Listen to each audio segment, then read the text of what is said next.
Hello, everybody, and good morning. Welcome to the Unholy Moles channel. I'm going to talk about conspiracies today, maybe none in particular.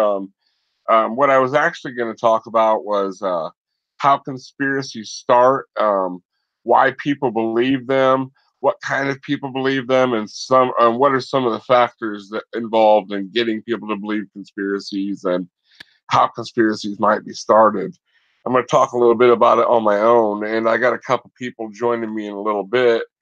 I found a really neat article on the internet about conspiracy theories, and I thought I would read a little bit of it to you, and and then I'll break it down. It's it was written by the article is actually written by Michael Shermer and Pat Linz. I'm not sure who Pat Linz is. I obviously know who Michael Shermer is. But okay, the first part of it is one, conspiracies, it's hard to believe, just one. What is a conspiracy theory and why do they tend to proliferate? Why do people believe in conspiracy theories? According to the University of Kent psychologist Michael J. Wood, Karen M. Douglas, and Robbie M. Sutton, in a paper entitled Dead and Alive Beliefs and Contradictory Conspiracy Theories. Conspiracy theories is a proposed plot by powerful people or organization working together in secret to accomplish some usually sinister goal. That is excuse me, notoriously resistance to falsification, and it has new layers of conspiracy being added to rationalize each piece of disconfirming evidence. Once you believe that one massive sinister conspiracy could be successfully executed in near perfect secrecy, suggests that many such plots are possible. With that um, Kabbalistic paradigm in place, conspiracies can become the default explanation for any given event, and a unitary, closed off worldview in which beliefs come together in a mutually supportive network known as monological belief system. For example, sorry, excuse me. For example, the author of this study, where'd I go? I lost my page. Okay.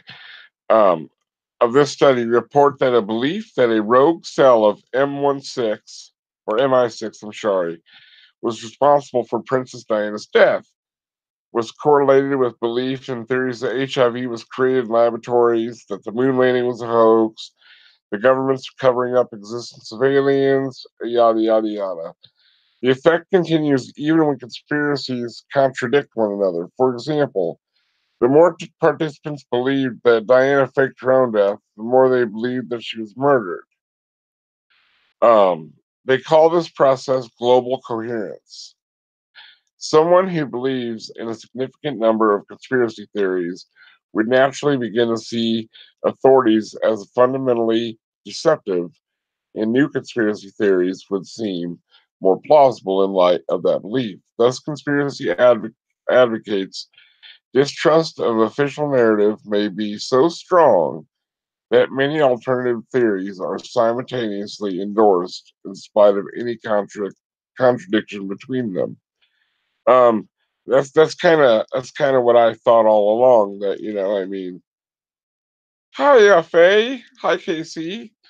But anyway, what I was saying was, I tended to think that if you're prone to believe one conspiracy, it's not unlikely that you're going to believe more and more conspiracies.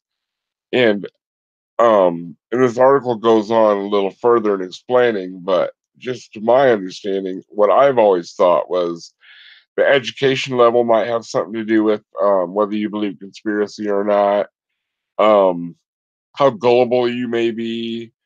It could be a cultural thing. There are many factors involved, but the um, the root of all of it is I think people just like to have an explanation for things that are unexplainable. They don't like the unknown. That bothers the shit out of them. So they make up stories to compensate for that. I don't know if anybody else agrees with that thinking, but that's kind of where I'm at with that one. Um, okay, number two part of the article is ingredients for conspiratorial thinking.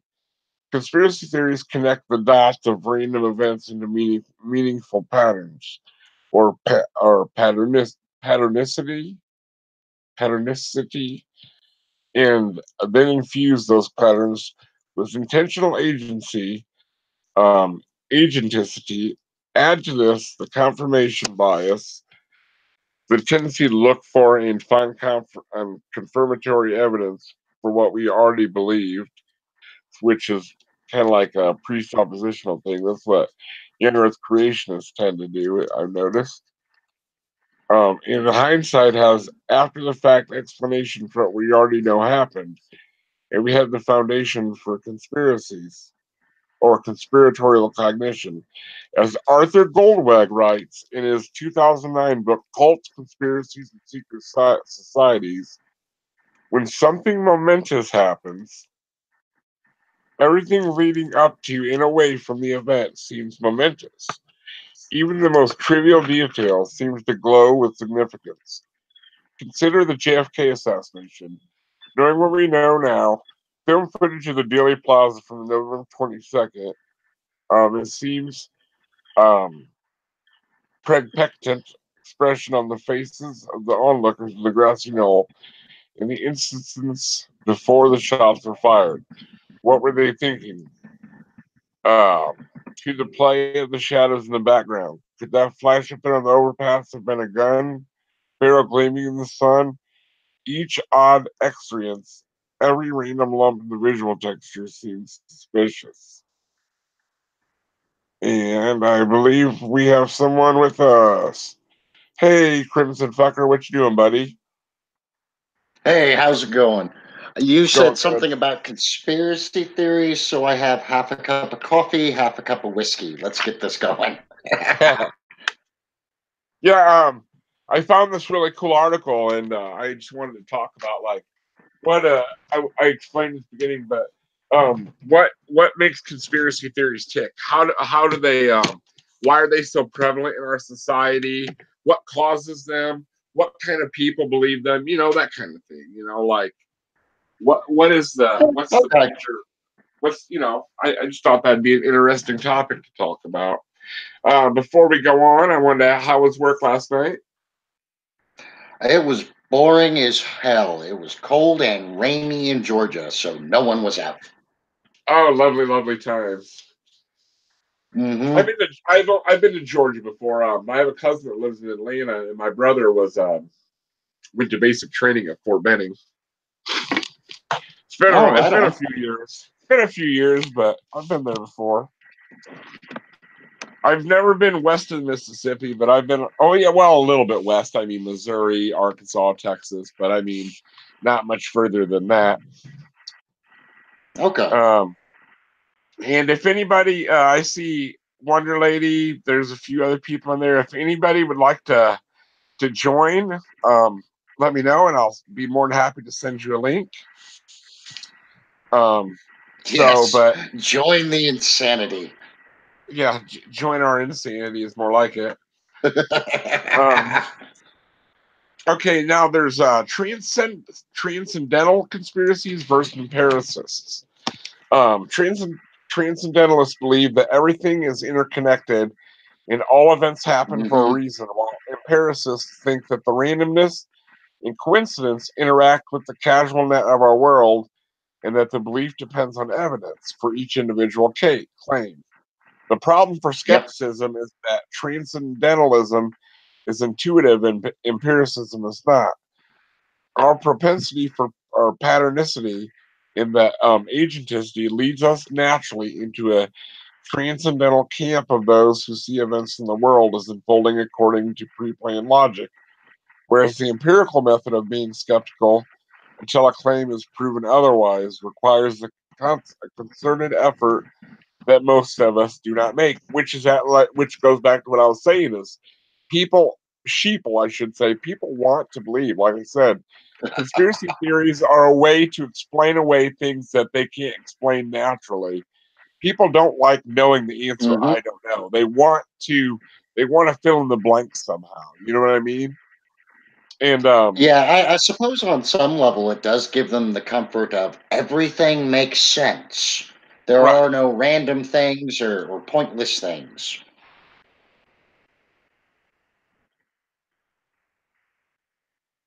yeah, we're not experts either, Faye. We just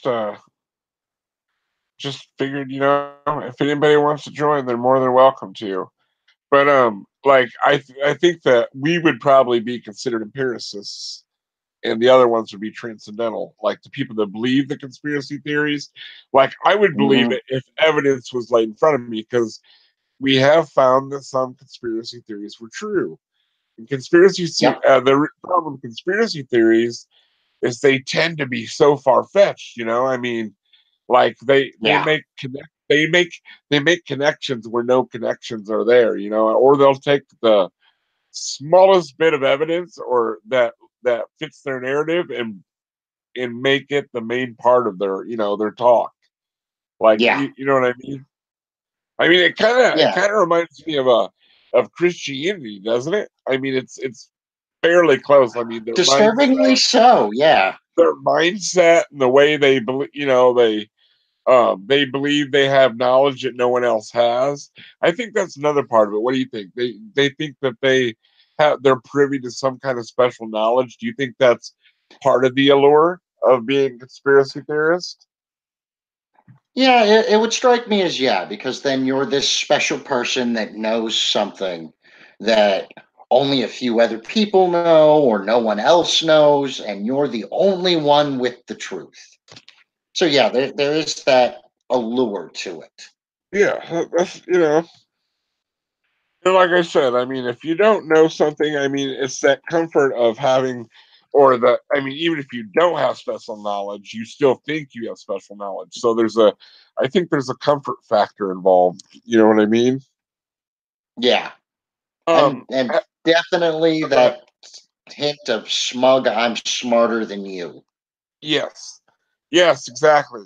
Yes, they just wanna have something over on you. I mean, I don't know. That's got to be one of the ugliest human traits there is.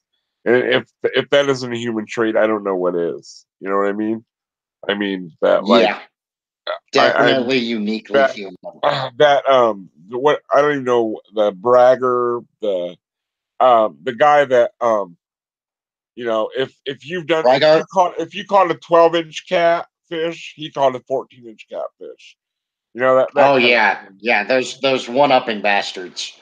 Yeah, yeah, exactly. So, I mean, before we go on, what do you think? What is your? I mean, I've read a little bit ahead, and I agree with it. But what do you think is a main factor in believing conspiracy theories? I always thought that your education level might have something to do with it, because if you're not educated, you tend to be a little bit more. I mean, if you don't understand something, and science Mhm. isn't logical in the very least. I mean, sometimes it is, but a lot of times it isn't. So I wonder if the education level has something to do with whether you Well, believe or not. Like, I mean, how many PhDs do you know that believe in conspiracy theories? well, that is a very good point. And while education level might be a factor in some people, I have noticed a disturbingly large amount of people that do have higher education, maybe not PhD level, but higher education that will ascribe to or construct these conspiracy theories. Right. So while ignorance might play a role in it, I also think there's a definite factor of mental instability that leads to it. The ability to make such far-reaching and strange connections. And Badger, how's it going? Hello, my underground friend.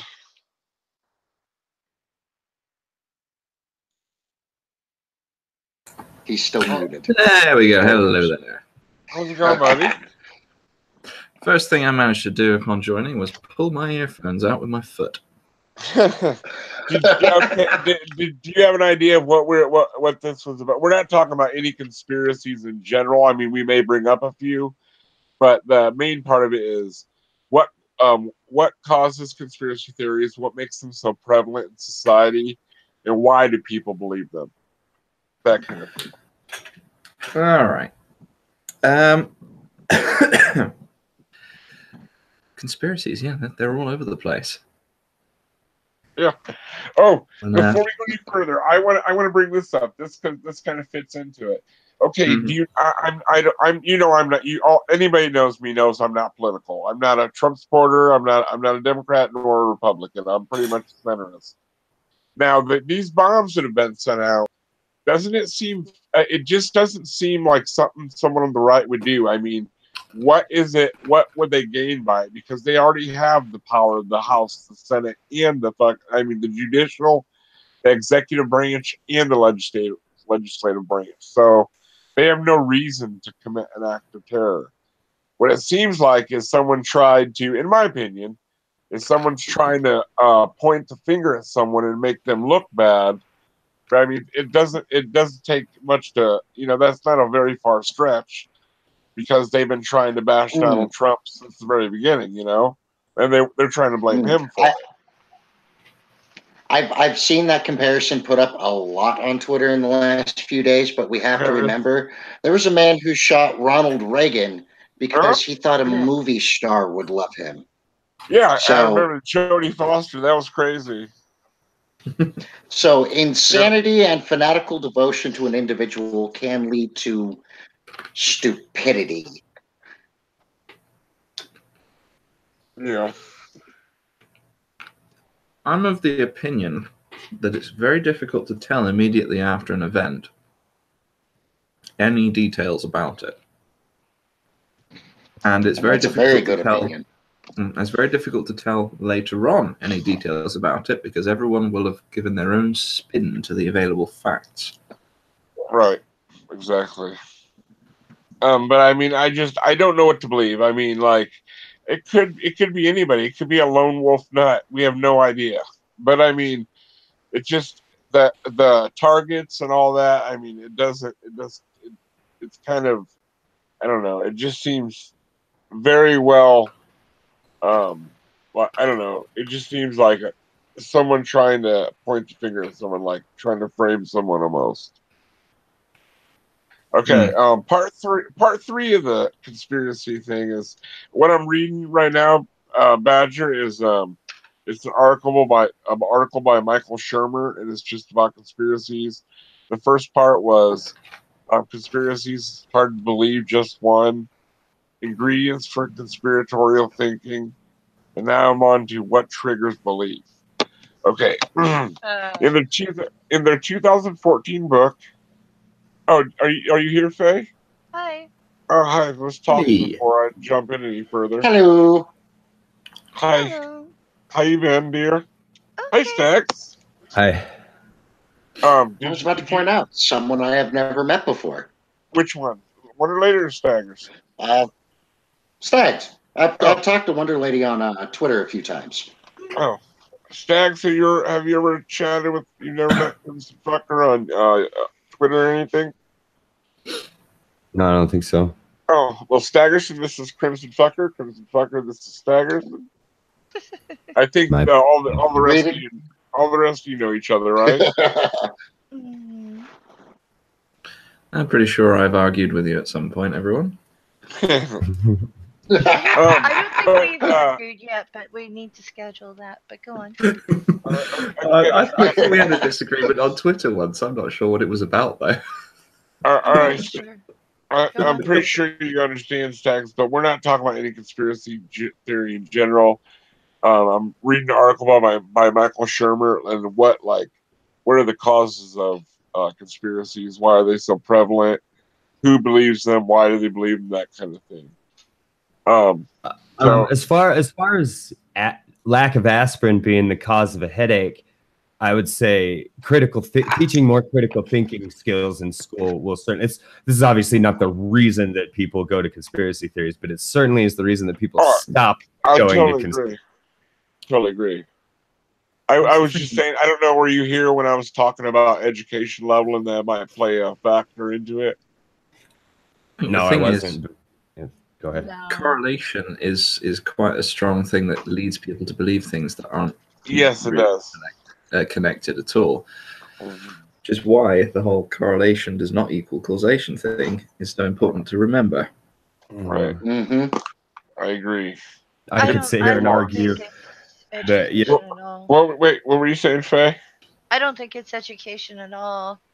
You don't think that plays a part at all? You don't think it's a factor? You don't think it's even a factor in the equation? No. No? I think you're so wrong. I think you're so wrong. You don't think educating people will help them to Stag, learn? listen to me. Listen to me, Stag. I know college professors who dig conspiracy theories. That's fine. That doesn't mean that education is not a factor at all. I don't think it is when it comes to most people. That's fine. We're all entitled to our own opinions. We're not here to fight. Let's Steel fuel cannot melt jet beams. I cannot fathom why you would think that. You don't think that teaching people critical thinking skills will help them avoid falling into those sorts of pitfalls? I have to agree with Wonder Lady here because I have seen many well-educated people construct and ascribe to. Fine. Let me be clear. We're saying some, not all. Yeah, I'm not saying education is the cure to conspiracy theories. Nobody's suggesting that. It is a factor. Educating people in critical thinking can help to stop them from... Yes, it is, because that's what cured me. I am an example of somebody who education helped stop being a conspiracy theorist. I don't think it's the main cause, but I definitely think it plays some factor in it. In certain totally does. That's insane to say that it doesn't even play any small factor at all. I've seen evidence to the contrary, so I'm just going to... To show that education is not a factor at all, you have to show that education has never helped a single person, and I am evidence to the contrary of that. Let's move on from this part. You can show me 100,000 well-educated people who believe in conspiracy theories. All I have to show you is one who got educated out of it to prove that education is a factor. No. There is also a thing that some people like conspiracy theories. Yeah, I think it goes back. I think it goes back to they want to believe for that feeling of specialness. I know something you don't know, that kind of thing. I also think it has something to do with what do you call it? Some people, we all have pattern-seeking minds. And if they don't understand something and they're researching it and they see these little things and they're like, aha, because they're putting the jigsaw puzzle in their head. Right. And it's an emotional thing. It has nothing to do with reason. And educated people are just as emotional as people who do reason. Critical thinking, you're saying that it's impossible to educate somebody out of it. You're saying it's impossible to educate somebody out of it. But by saying education is not a factor at all, that is what you're saying. Okay. If you can educate somebody out of it, then education is a factor. Let's keep it mellow. Keep it mellow. All right, we're going to the third part. We'll come back to this. Don't put words in my mouth. Hey, real quick, Mole, you can't hear the background of my truck, can you? No, not at all. Okay, good. Nope, you're good, buddy. No truck. I hear no trucking. No trucking involved. Okay, now the third part is in 2014 book American Conspiracy Theories. The political scientist Joseph Uscinski, I believe, and Joseph Parent conducted an extensive empirical study on conspiracy theories and found that the conspiracy theorists are often caricatured as a small demographic composed primarily of middle-aged white male internet enthusiasts who live in their mother's basements but that polls reveal that the conspiracy theories permeate all parts of American society and cut across gender gap or gender, age, race, income, political affiliation, educational level, and occupational status. They note that in laboratory experiments, researchers have found that including anxiety or loss of control triggers respondents to see non-existent patterns and evoke conspiratorial explanations. In that, in the real world, there is evidence that disasters, e.g., like earthquakes and other high-stress situations, job uncertainty, prompt people to concoct, embrace, and repeat conspiracy theories. An analysis of tweets, for example, found that people were more likely to tweet about conspiracies surrounding the Fukushima nuclear power plant disaster in Japan the closer they were to it. And those who lived in New York City in 9/11 were more likely to believe that it was an inside job. What do you guys think of that part of it? I don't know the stats. Oh, okay. Well, just, I mean, all right. I think Well, uncertainty does contribute to it because people tend to try to personalize and anthropomorphize things they don't understand. yeah, it goes back to what I was saying about how fucking people will fill in the blanks. If they don't know what's going on, any answer is better than no answer at all. You know what I mean? To them, they want to have an explanation of some kind. Okay, the next part is. Oh, go ahead. Sorry, do you have something to add? I was just going to agree that that was the mentality that tends to lead to conspiracy theories, that any answer is a good answer. And yeah. Okay, the next part is group identity is a factor. Group identity is also a factor. African Americans are more likely to believe that CIA planted crack cocaine in inner city black neighborhoods, created AIDS to kill blacks, and that Jews control the media. By contrast, white Americans are more likely to believe that the government is conspiring to tax the rich in order to support welfare queens, take away our guns, and abolish the Second Amendment. And even President Obama is setting up concentration camps for Americans who resist his socialist agenda. This figure from an American conspiracy theories shows how this political dimension interacts with the prosperity of people to believe or not the conspiracy theories in general. So, like, well, you know. Oh, sorry. Go ahead. Oh, go ahead, man. No, I was just going to say that, well, you know, when it comes to politics, every politician's off their fuckers. So they're pretty much just team balls of conspiracy theories. Well, that really fits in with the narrative of the last couple of years about, like, I mean, like I've said before, you guys all know I don't have any political affiliation. I'm not a Trump supporter. I'm not a Democrat supporter. But no, I hate them all equally as well.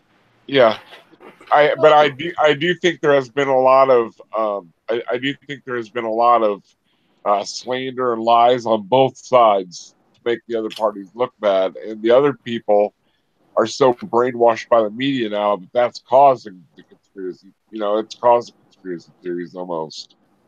Well, when it comes to the AIDS and blacks, it would be very easy to actually believe that conspiracy theory because there was that syphilis study, even though they had syphilis medication. Oh, you mean the Tuskegee experiment? Is that what you're talking about? Right, and that went into what 1970s. They were still letting people be untreated, and it started what World War II. Well, see that's the thing with some conspiracy theories. Just like some fairy tales, they're rooted in fact. However, right. I will say this about education. If you do have an education, it kind of shows you how to filter out the bullshit a lot better. You know where to go to find articles and journals that will filter out the BS. And the average person, unless they're shown where to go, may not be aware of that. That's why I always offer people, I will send you an article if I can get a hold of it, because I still have alumni access to every journal in my library from uni. Right. So that's just my 2 cents on that. Right. I like, okay, the next article would be political ideologies. Political ideologies also playing a role in conspiratorial belief on both the left and the right equally. Although each concocts different conspiracies at work, the left suspects that the media and political parties are pawns of the rich, while the right suspects academics and the liberal elite control the same institutions. Climate change conspiracy theorists are endorsed primarily by those on the right. GMO conspiracy theories are embraced primarily by those on the left. A figure from their conspiracy theories shows that very little difference between political orientation and conspiratorial predisposition. The specific conspiracy theories may vary, but not the levels of conspiratorial thinking. So, I mean, I guess what they're saying is that, like I said, there's no age, gender, anything like that. So there's really no all over the place. True. There's no. But it does seem to. They have separate. It does seem to gravitate towards the extremes. It does. Like Yeah, you're right. But I mean, both. I like how they put both sides are just as bad as the other. They might think different things, but they're both still think. Oh, they really conspiracy are involved. Yeah. There's been times in the same thread on, like, I think it was Facebook. I've been called a right-wing nut, and then I've been called a leftist commie pig in the same thread. That has happened to me as well. Also, I think it probably has the most of us. Apparently, it's not possible to have a discussion about any political issue without being a shill for both sides of the political spectrum. Even if you don't subscribe to the whole political spectrum thing as a useful definition for individuals.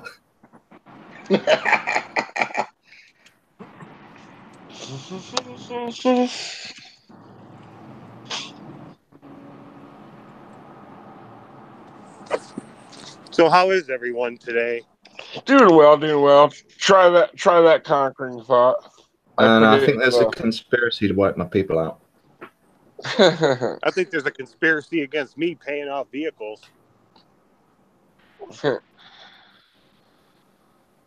I'm sure there are. I mean, conspiracy theories some conspiracies do turn out to be real. So I mean, it is. Well, it is hard.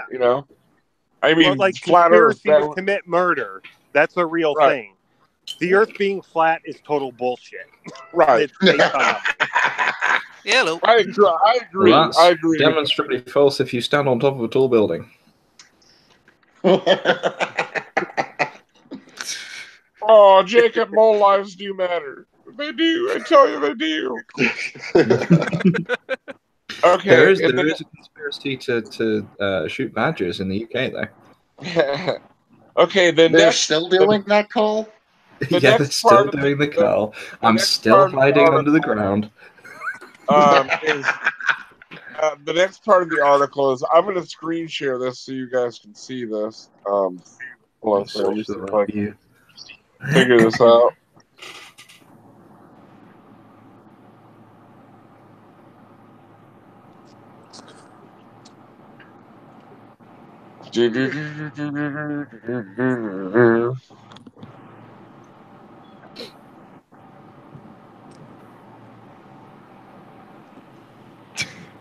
Okay.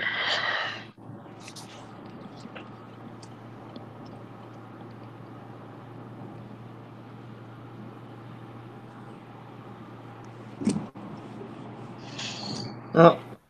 Okay. Can you guys see that? Can you see that? Okay. Yeah. Okay.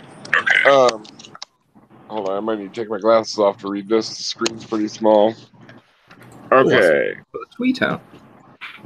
Oh shit! I'll just switch over to the other side.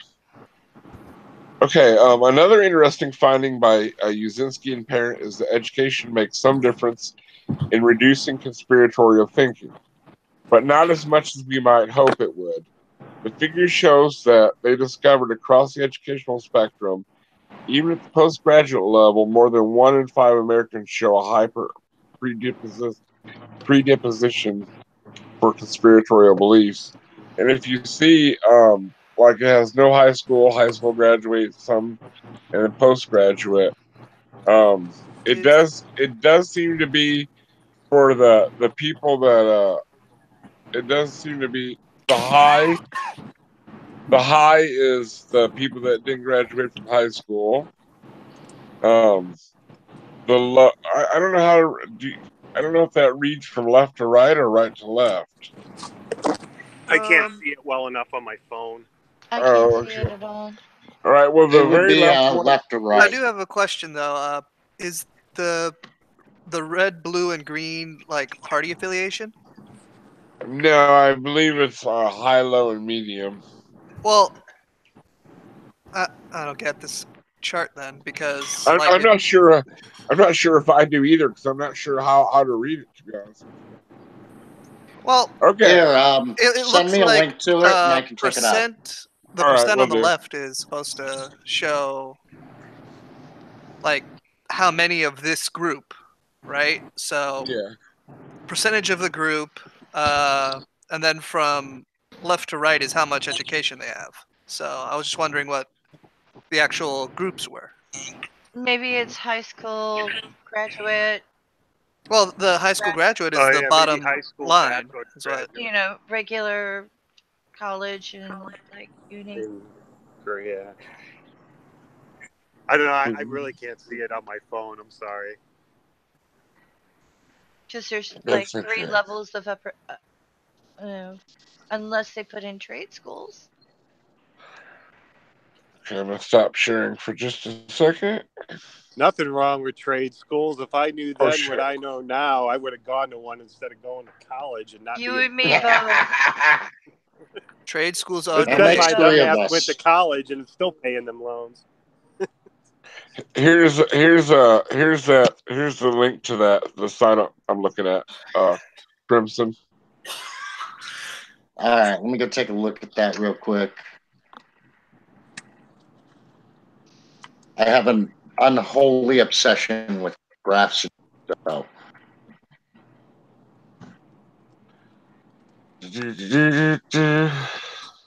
I know a lot of people who are into maps and graphs. Well, they organize information, so. So how about those conspiracies, eh? Yeah. Okay. Now, if you can't, the top 10 ways to test conspiracies. Some conspiracies are true, some false. How can one tell the difference? The more conspiracy theories manifest the following characteristics, the less likely it is to be true. Hold on, I'll share this one with you guys. I'll share the screen with you real quick. Well, I can say one thing about everyone who thinks the government is into all these conspiracies has never actually worked for the government. Your government's not that competent to run all these conspiracies. It really is. Yeah. Let me tell you a little example of the competence of the UK government. I was, through a series of events that I can't describe, I was in a local council cybersecurity meeting. The meeting, I thought it was going to be something along the lines of, right, these are the, we are upgrading our antivirus software. We're getting all kinds of new security procedures to deal with the complex international hacking and all this kind of business. What it was, guys, we've got to stop emailing the wrong people. Yeah, that was the whole. right. And one of the talking points was, Dave, stop leaving your laptop on the train. Yeah. God damn you, Dave. Yeah. Damn you, Dave. I actually work for government. I have most of my adult life in one way or another. And I'm sorry. The pension's good, though, man. Don't let them give you no shit. The pension's good, dude. Well, the thing, pension. I get a real pension. I don't have to put into. Yeah, so my dad makes more money retired from the military than he did when he was working. Well, I was active duty military too. Yeah, my dad was too. Yeah. Yeah, and that carries over to your government job, right? So your years. Well, I went into the private sector for a while, but I worked on the government contracts when I was there, and now I'm back in government. That's cool. Well, yeah, because you get time off. Government, despite what people say, you don't get rich working for the government. You do, however, get killer time off. And they take care of you once you're retired. You get a good pension and free medical care, pretty much. Exactly. They do take care of their own. But the things we worry about in government, we don't have time for these conspiracies because we're too focused on the mundane and stupid. Yeah. So. All right. Hate to interrupt. Quick rewind to that graph. No context given, and the only way to get context for the colors is to pay for a book. Oh, okay. Conspiracy? I'm smelling a conspiracy here. That might be an actual conspiracy right there. All right, so here are the top 10 ways to prove the conspiracy is wrong. Number 1, prove that the conspiracy supposedly emerges from a pattern of connecting the dots between events that need not be casually connected. When no evidence supports these connections except the allegation of the conspiracy, or when the evidence fits equally well to other causal connections or to randomness, conspiracy theory is likely false. That sounds like a lot of things. That sounds like Christianity. That sounds like flat Earth. That sounds like any conspiracy theory I can think of that's bullshit. It basically just sounds like anything that if you say this is correct, it has to be correct. Right. It's like it's making assertions without evidence. Yeah. Yes, exactly. Okay. Following a line of assertions instead of a line of evidence. Right. Exactly. Okay. Number 2 is the agents behind the pattern of the conspiracy would need nearly superhuman power to pull it off. Most of the time, in most circumstances, people are not nearly so powerful as we think they are. This one really goes to the flat Earth. I've always said about how fucking hard would it be to keep a secret of that monumental? You know what I mean? Like, because America wouldn't know. You know, I mean, think about the entire world, all the space all the space programs there are, and we can't even get along for the most mundane things. How are we going to get along on something so fucking huge? Exactly. Why, there's no way we could coordinate something like that. It's unrealistic. Right. To even entertain something like that. Yeah. Like it just, if you never see this level of coordination in your actual life, why do you expect a bigger entity to have that level of coordination? Exactly. Right. Exactly. Like look at governmental agencies, dude. They're so full of bureaucracy and fucking red tape that they can't get anything done, dude. They just can't. I mean, fucking. I wouldn't want to be a cop. That's for sure. Yeah, you guys should see the bullshit I have to go through just to take a vehicle out. All right, number 3. Oh, go ahead, Faye. I was going to say that it's really funny that the government can't get anything wrong, but a cult pulled off a conspiracy. What's that? I didn't hear you. I didn't hear the last part. I didn't hear it either. It's hard to think that a government is bad at it, but a cult pulled off a conspiracy. A rather big one. Yeah. A government is made up of a lot of people who disagree with each other because they're all from different political parties, ideologies, and ways of thinking. Whereas a cult is full of like-minded people. There can even be cultural differences, Yeah. Oh, yeah. A cult is full of like-minded people who want the same goal. Yeah, it might even be easier for a cult to actually pull off some sort of connected idea than it is for a government. Well, what they did was they gave a town salmonella so that they could. They were experimenting with it, so they didn't even get their goal done because they got caught. But they gave a town salmonella so that they were going to try to get into politics that way, so that they could control the amount of voters and etc. etc. I mean, that's a rather large. Yeah, that's really roundabout. Yeah, so they're trying to make people ill so they couldn't vote. Was that the idea? Yeah, and it was what do you call it? It's still the largest bioterrorist attack in the United States to this date. I kind of misheard what you said there. I thought you said they were trying to get into politics by giving everyone salmonella. They wanted. No, I wanted understand less what you mean. voters. They were trying to influence. Why would they think that would even work? I thought you meant they were trying to. Well, everyone's got salmonella now, so make me mayor. Yeah, it's like everyone's got salmonella, so the only people who are going to vote are the people who are healthy, which will be the cult members. Yeah, no, it makes sense. No, it makes sense. Never gone through what the connection is. It just my brain just went, what? Exactly. It's hard to think that a cult would be able to do that, but yet your government can't. That's fun. That's actually a fun thing to think about. Yeah. I have a little bit of a theory as to why people like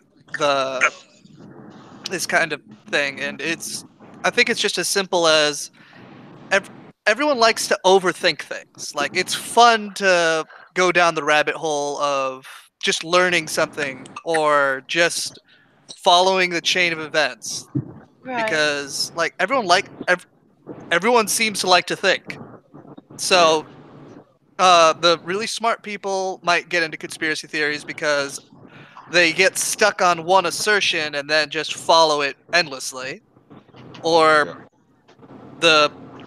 even the very dumb people will be like, "Hey, this is they're out to get me, but here's how they're doing it," and they're just following the steps that way. But either way, I think that it's overthinking it. I think we're just still paranoid little monkeys who throw poop at each other and think we're smarter than we really are. I mean, that's kind of what I said at the beginning in the chat, where I said paranoid masochism. Yeah.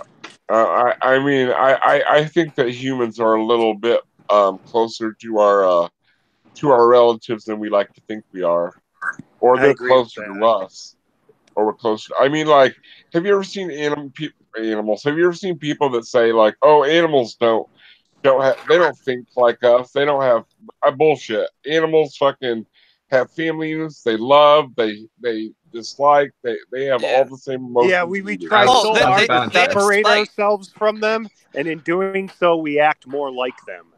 As a badger, I can confirm has feelings. I would give you, I will give you animals have feelings, but they show a far less propensity for insanity than humans do. I don't know about that. I don't know. How would you test that? That would be interesting to see if you could test that. Well, I think the smarter the animal, likely you could get an insane one, but like there's in general. Well, I guess you'll always get the one who won't only throw his own poo, but he'll eat other people's poo. Would that be a test? Maybe. Okay. Well, in general, in the animal kingdom, insanity could be derived as humans taste horrible. So any animal willing to eat a human would show signs of insanity, and any animal that will harm itself or others of its kind for no need.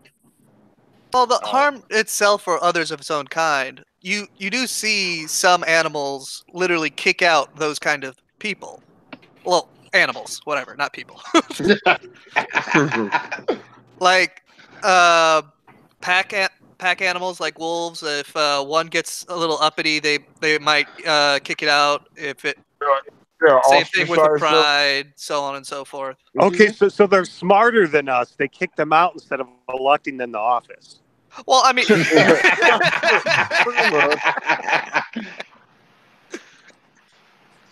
yeah. Pretty much, yeah.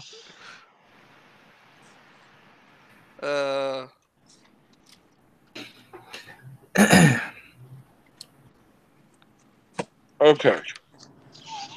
I'll read a little bit more about how we can find, or how we can pick out a conspiracy. All right, I read number 2 right. Number 3, the conspiracy is complex and its successful completion demands a large number of elements. That sounds like Christianity. That sounds like flat Earth, doesn't it? It's basically the old irreducible complexity thing, you know, like, oh, this is so complicated, it has to be. Yep. I don't know, so therefore, fill in the blanks. Yeah, exactly. The conspiracy involves large numbers of people who would all need to keep silent about their secret. What we were talking about before. The conspiracy encompasses some grandiose ambition for control over a nation, economy, or political system. If it suggests world domination, it's probably false. Number 6. Oh, there's a few of them I'm into. Yeah.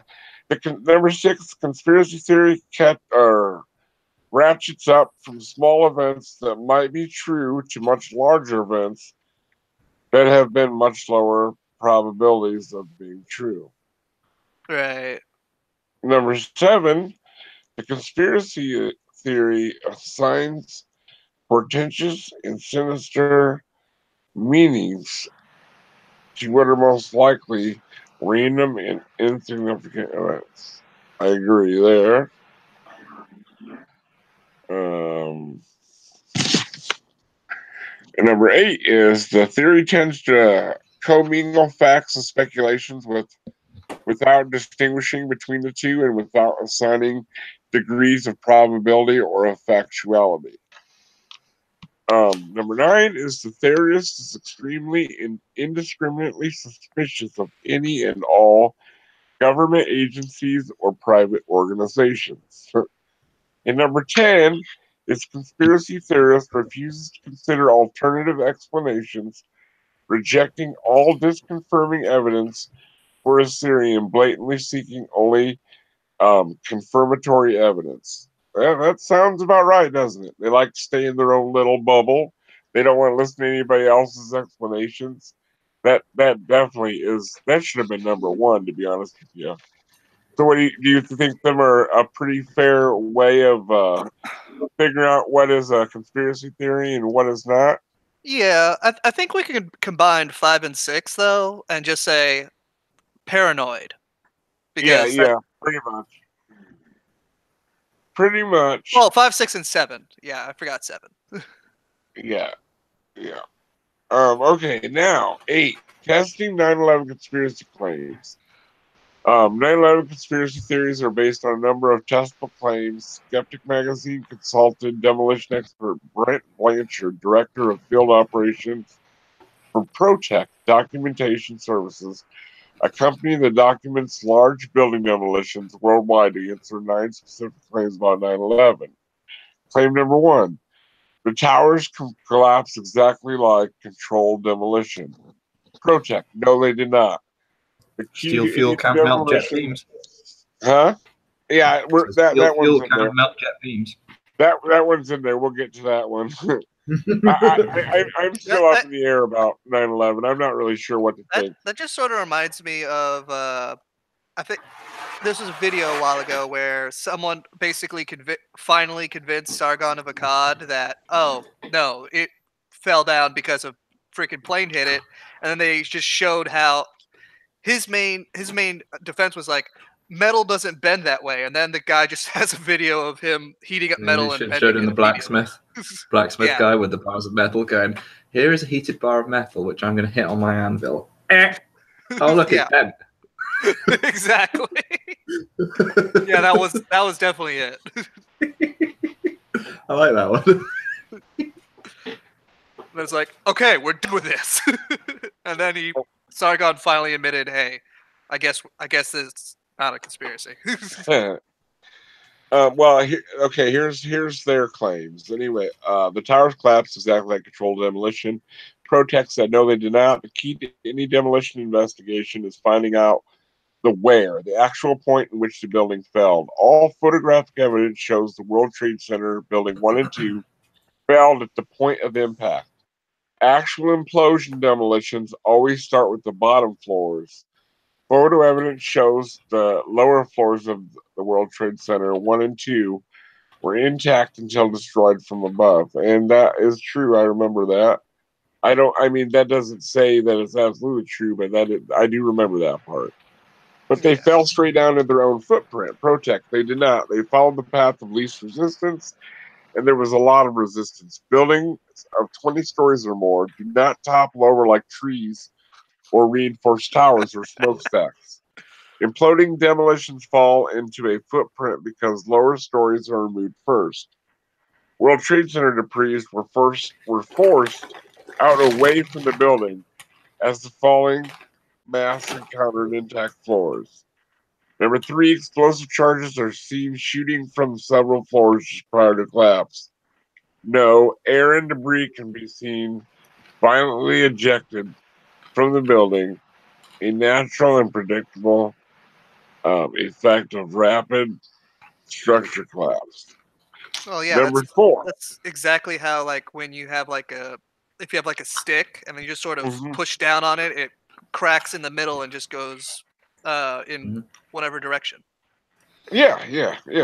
I think this is a good example of education having an influence on belief of conspiracy theories, because it does have some effect. People with an education in that area can go, no, that's not how it works.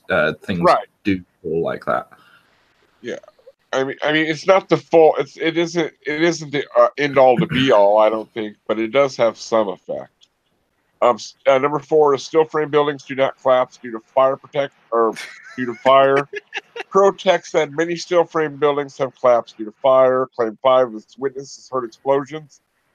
All seismic evidence from many independent sources on 9/11 showed none of the sudden vibration spikes that result from explosive detonation. Number 6, heat generating explosives, thermite, melted steel at ground zero. To a man and woman, demolition workers do not report encountering molten steel, cut beams, or any evidence of explosions. Claim of detected traces of thermite are inconclusive. I mean, you don't even need the thermite. You have jet fuel that just crashed into the building. Yeah. I mean, they were saying though the jet fuel only burned to like 1,750 degrees, and to melt steel it's like 2,100 degrees. I don't remember the exact numbers, but I know it's a little off. Yeah. Around 2,000 degrees to melt steel. Yeah, ground zero debris, particularly the large steel columns, were quickly shipped overseas to prevent scrutiny. Not according to those who handled the steel. The chain of procession is clearly documented. First to ground zero by Protec, and later at the Fresh Kill site by Yanuzzi Demolition. The time frame, months before it was shipped to China, was normal. Claim numbers 8 is the World Trade Center 7 was intentionally pulled down with explosives. The building owner himself was quoted as saying he decided to pull it. Then the Protect said building owners do not have authority over emergency personnel at a disaster scene. We have never heard pull it used to refer to an explosive demolition. Demolition explosive experts anticipated the collapse of World Trade Center 7 and also witnessed it from a few hundred feet away, and no one heard detonations. And the last claim is there is no evidence the explosions were used. Protect says most of our comments apply to the differences between what people actually saw on 9/11 and what they should have seen had explosions been present. The hundreds of men and women who worked to remove the debris from ground zero were some of the country's most experienced and respected demolition veterans. They processed the experience and expertise to recognize the evidence of controlled demolition if it existed. None of these people has come forward with suspensions that explosions were used. So, what do you guys think that 9/11 could have been a conspiracy? I mean, or do you guys think that people are just blowing it out of proportion because it scared the fuck out of them? Blowing it out of proportion. Yeah, no pun intended. People are losing their fucking minds. No, but I mean, like, it would make sense that, I mean, people were scared, you know, and instead of blaming to think that, oh, terrorists could have got here, wouldn't you feel safer if you were to think that the government did it, you know? No. That is a weird... Why the hell would that make you feel safer? Exactly. I don't know, people are crazy. It don't make me feel safer. I'm just saying, people are crazy, dude. Either insane religious fundamentalist terrorists hijacked some planes and crashed them into buildings, or my government is trying to kill me. Right. Which one makes you feel safer? I get what you're saying. Yeah. Okay. Yeah, my government is trying to kill me. I'm a badger. And then there's the last one. That's a special case. What's going on? Yeah. Richard? Oh, I feel special. What were you saying, Faye? Oh no, it was Henry VIII who started the badger hunt. Yeah. Yeah, he didn't start the recent badger cull though. That's all the current government. And now all I'm reading about UK is hedgehog highways. Everyone forgot about the badger. Badger grew up in the Tower of London. Everyone help the hedgehogs. Look after the hedgehogs. They are tasty. I mean, they're friends. Anyway, carry on. All right. Now the last part of this part is single facts versus convergence. The belief that a handful of unexplained anomalies can undermine a well-established theory lies at the heart of all conspiratorial thinking. It is easily refuted by noting that beliefs and theories are not built on single facts alone, but on a convergence of evidence from multiple lines of inquiry. All of the evidence for 9/11 conspiracy falls under the rubric of this fallacy. For example, according to 9/11 research, World Trade Center Tower number 7 melts at temperatures of 2,777 degrees Fahrenheit, but jet fuel only burns at 1,517 Fahrenheit. No melted steel, no collapsed towers. The planes did not bring those towers down. Bombs did, say above topsecret.com. Wrong. In an article with the Journal of Minerals, Metals, and Materials Society, MIT engineering professor Dr. Thomas Eager explains why steel loses 50% of its strength at 1,200 degrees Fahrenheit. 90,000 liters of jet fuel ignited other combustible materials such as rugs, curtains, furniture, and paper, which continued burning after the jet fuel was exhausted, raising temperatures above 1,400 degrees and spreading the fire throughout the building. Temperature differentials of hundreds of degrees across still horizontal trusses caused them to sag, straining, and then breaking the angle. Clips that held them to the vertical columns once truss failed, others failed, and when the floor collapsed, with the 10 stories above onto the next floor below.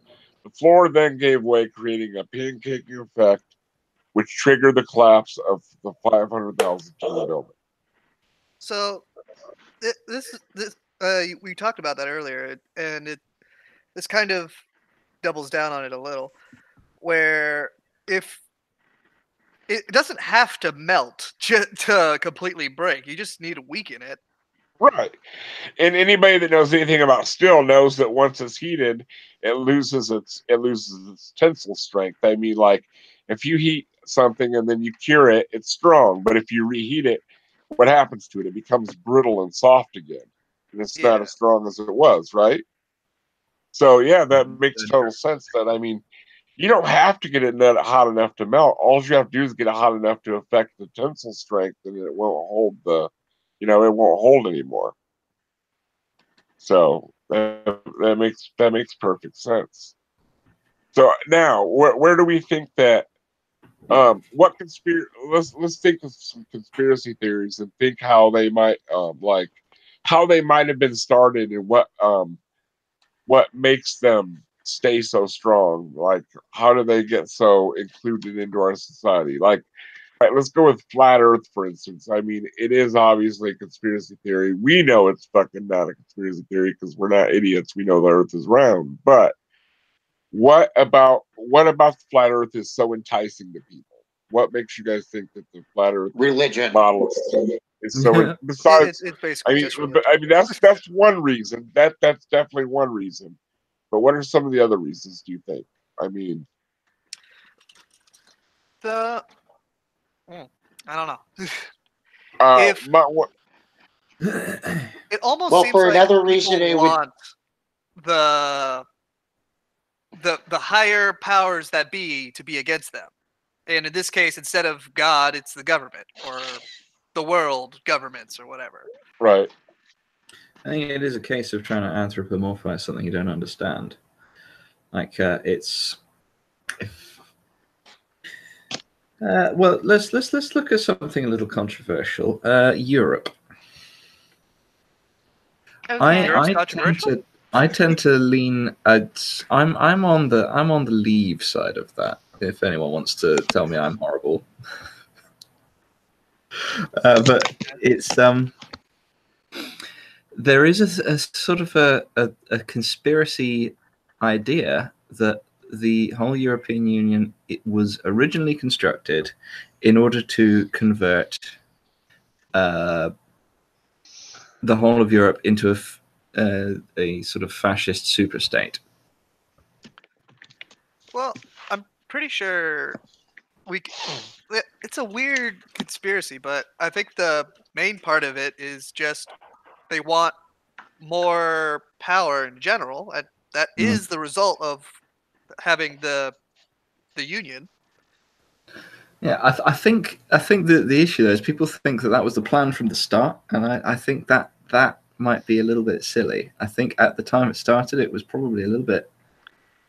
Well, if they wanted a fascist superstate, they're a little bit more practical. Then they would need a single leader, and as far as I'm aware, the union doesn't have a single leader, right? It's not supposed to. I mean, yeah, there are people who seem like the leader in like a, oh, this is a leader of my friends sort of thing, but they're not actually in charge of your friends, you know? There we go. I think it's kind of an offshoot of the whole New World Order thing. Yeah, probably. So, what are some other conspiracies? That's where I was going with that. I think people tend to assume. What about chemtrails? I mean, obviously that's just plain silly. That's just plain silly. People tend to assume there's a lot more forethought put into events than there actually was. Right. Yeah. And what about anti-vaxxers? What actually to go back to chemtrails, I think it's as simple as they see normal clouds and then they see this weird cloud that doesn't match what they're normally thinking, and they're like, oh no, this is not natural, and then it goes off the rails from there. Right. And speaking of chemtrails, I'm doing a video on them right now where people are claiming things like lithium are being dispersed to control the population. Oh, I've seen that article, dude. That's crazy. We'll talk about that in a second. I thought it said that some and never mind the fact that aerial well, that's about lithium in the water supply. Yeah. The chemtrail lithium. The chemtrail lithium, never mind the fact that the aerial dispersal of lithium over just say a 5-mile wide radius with no wind patterns from cruising altitude to ground would require something like 10 to the 13th metric tons of lithium to give even a proper dosage for a 120-pound person, not counting the inefficiency of inhaling it. Right, right. And the thing I think is, what right does anybody have to medicate people that don't want to be medicated? If that were to happen, you know, I'm not saying it is. I'm just saying, what if it did? That would be fucked up. That'd be fucked up for sure. No, I just and the whole lithium in the water supply is going to throw off so many conspiracies now. I seen a Vox article about there was a study done, and they think that it might help lower suicide rates if they add lithium to the water. That's fucking just retarded, if you ask me. I mean, well, I don't think I think they did a study that, you know, it might lower suicide. It doesn't say it would also have all these other detrimental effects. It doesn't. Yeah, they don't think they're not talking about side effects, are they? The conclusion is only about one very specific issue. It doesn't mention anything else, and it's not a study about that. It's only about this one. And I guarantee you, in 6 months, it's going to go from lithium and chemtrails to all the conspirators screaming about lithium and Prozac in the water supply. Watch, it'll happen. What would be wrong with lithium anyway? Well, medicated lithium in the human body, if you don't need it, can actually lead to psychosis and a large variety of other side effects. Yeah, there we go. Have you ever seen someone on lithium? Well, yes, I worked in mental health for 7 years.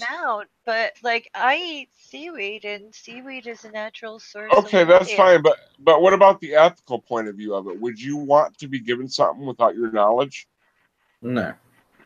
No. You know, so that's where I come from. I'll just be drinking water. And I know a quick rewind. A quick rewind about how Wonder Lady eats seaweed. Are you, by chance, of Asian descent? No. Then you cannot digest seaweed. You're not getting anything out of it. It's delicious.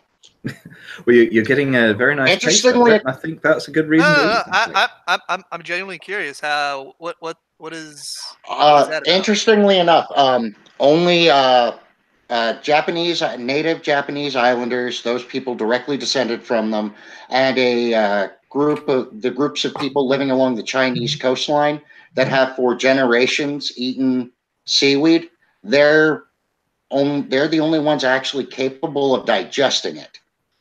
You see, Caucasians, we don't have the enzymes in our digestive tract to break down seaweed. So all we get from it is flavor and dietary fiber. Oh, that's cool. Wouldn't that depend on the type of seaweed? Because there were some people on other coastlines that ate seaweed, or was it just no good for them? They might be able to get some other nutrition out of it. Yeah, maybe it's like celery. Maybe it's like anti-calories or something. Like, you know what I mean? Or maybe it's like Crimson said, and it's like corn. We don't digest corn, but we still eat it. But we don't really get any nutritional value from it in its whole form. Like, it's just tasty. Yeah, if you eat kernel, you're not really kernel corn. I meant if you're eating kernel corn, you're not really getting any nutritional value out of it. Your stomach can't digest it. Where can I meat this Colonel Corn? What branch of the military is he in? I think he's hanging out with Colonel Sanders. They're cousins.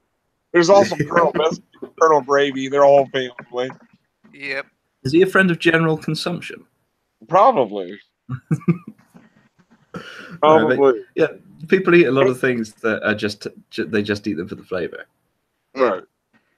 All right, so now let's talk about what are some of the craziest conspiracy theories you guys have ever heard of. 2012. Lizard people. Oh, 2012. Definitely 2012. The end of the Mayan calendar 2012, that one? Yeah.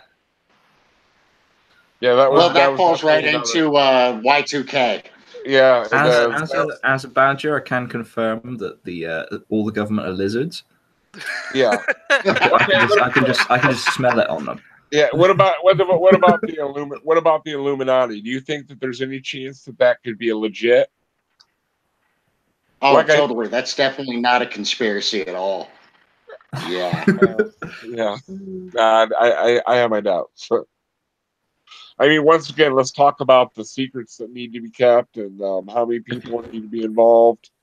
If you want to read an interesting series of books that will make you paranoid for years, read the Fourth Realm trilogy. That's some good stuff.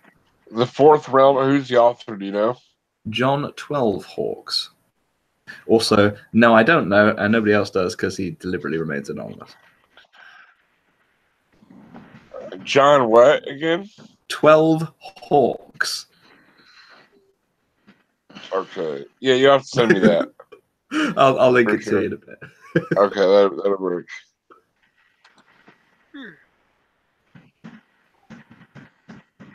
All right, let's go back to old conspiracies. Paul dying. Do you think what do you think caused the conspiracy theory of Paul McCartney dying? Wow. He died. I'm too much of a youngin' for that. Well, I'm too young too, but we all know he died. I know that there's a conspiracy that he died. Do you think it's plausible that anything like that? You're breaking out on us. I don't think so. I think that's just plain silly. Now that's interesting. What's that? I've just found that John 12 Hawks has done some new books since last time I looked.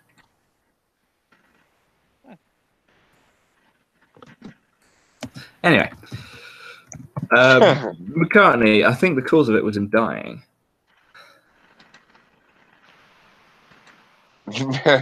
Well, he's the only one still alive, so yeah. But there's a conspiracy that he's a clone. A clone.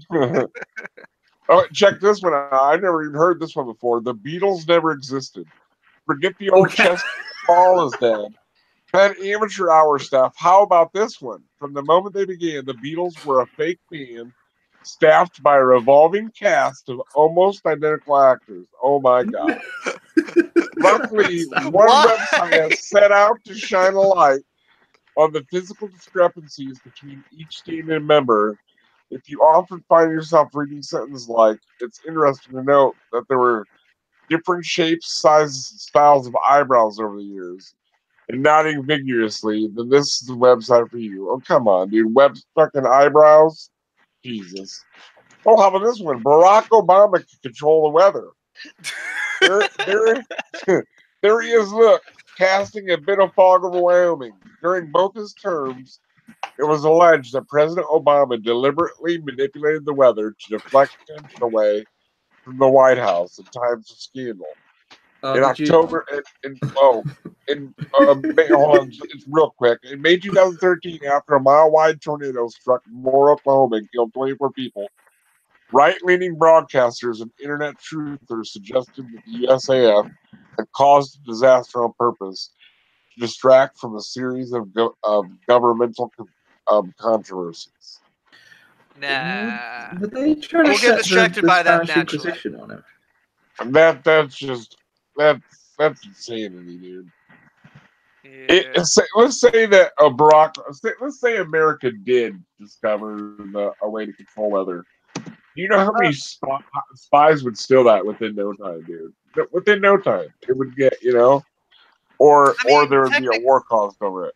I mean, very technically speaking, we do have the means. Yeah, to like control rain the weather. seeds, We just stuff don't like have that, we don't have the resources to do it. We have the means, we just don't have the resources. And it's not 100% reliable either. I mean, like, some limited ability to. We have rain seeding. We can like launch fucking rockets up into the fucking atmosphere and try to cause rain, but that's not 100%. There's a rocket in my pocket.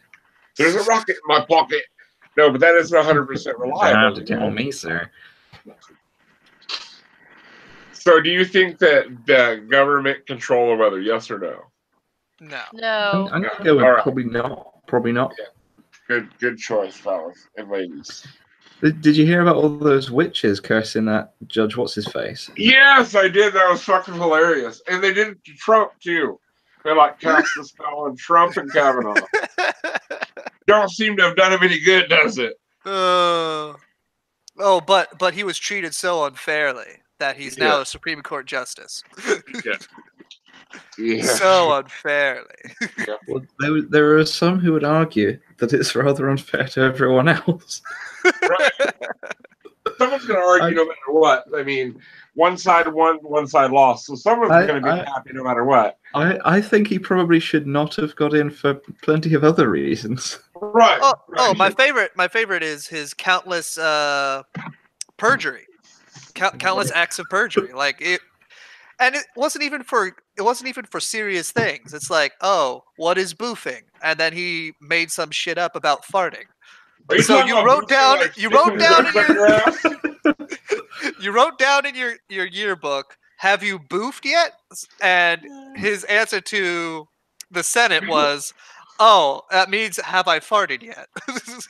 Yeah, we're talking about the same boofing, right? Like sticking drugs up your butt boofing? Yeah, exactly. Oh, okay. That's question then. He said in one of his many speeches that he never drank too much beer. I've looked at his face. That's clearly a lie. Exactly. Does he have the telltale signs of a long haul drinker, like the red nose and the broken blood vessels and all that shit? I never really paid attention. I don't know. He talks like he said it, like he was drunk when he said it. You didn't know that was a thing? Yeah.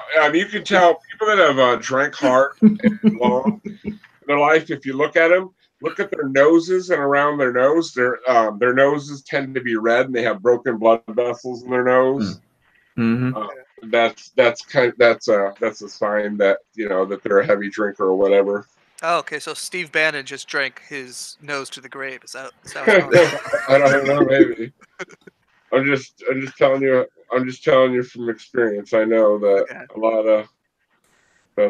lot of people are like that. And weirdly enough, a lot of people don't know this, but alcoholics that drink real heavily tend to it causes edema. And that's strange. I never knew that, but it causes them to have edema. That's like swelling of the legs. And it also causes them to have neuropathy as well, which is weird. I don't know why, but it does. Strange. All right. And then the next one is obviously the Flat Earth Society. It was established in the early 1800s by English inventor Samuel Burley Robotham. It remains at the very forefront of 11th century thinking. Vedic astronomy, as the society prefers to call it, has had to explain many threats to its principles over the years. Things like manned missions to the moon, satellites, photographs of the round Earth, endless series of Professor Brian Cox inspirational TV shows.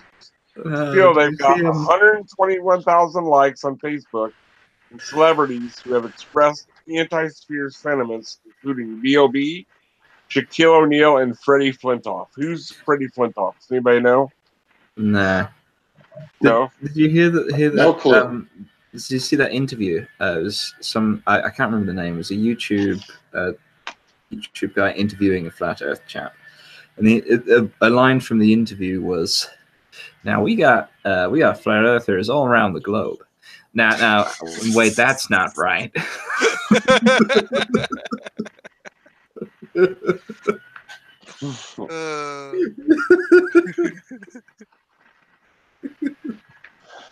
Yeah. That appeared in quite a lot of the meme compilations. Hey, Crimson Fucker, what are them links you put in the chat?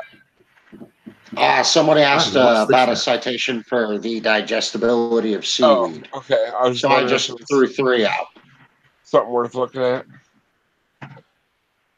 Next, Steve. Okay. This one's really funny. Saddam Hussein had a Stargate. The theory that the second World War was waged in order to close the Stargate Hold on. Rewind. Start over. What? Saddam Hussein had a Stargate, and the theory is the Second Gulf War was waged in order to close the Stargate. Okay. I know there are words coming out of your mouth, but they are not making any sense. I know they're not.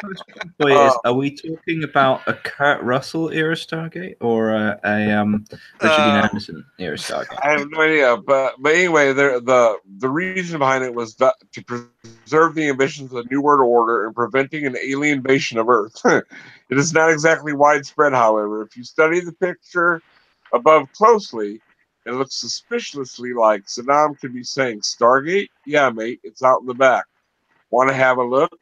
And that's evidence enough for us. It's also as much evidence as there is. Oh, Saved by the Bell was a vehicle for the Illuminati. Yeah, Saved by the Bell. What? Yeah. Zach Morris, he's a fucking high-ranking Illuminati. You can tell. Just look at him. Yeah, it was all Screech, man. Screech was in charge of it all. Yep. Screech in his porno. Turns out that they replaced Avril Lavigne with a double. Okay, so turns out the teen high school comedy Saved by the Bell was riddled with hidden message endorsing Satanism. This website exposes the true intentions of the show's creators and its stars, as well as the hidden message in the theme tune. What a giveaway. Despite the Illuminati being all-powerful, space lizards who control the world and everything in it, they couldn't find it in their scary little hearts to reward the guy who played Mr. Belding with a movie career. Some gratitude, eh? Okay, but why? Yeah, I have no idea. That one blows my mind. Like, Saved by the Bell or Illuminati. Okay. I want to know what overt Satanism was in the show. Really. I mean, I recall was this thing written by the Vigilant Christian? I think this is a people they're taking the piss out of fucking. Has anyone ever watched The Vigilant Christian?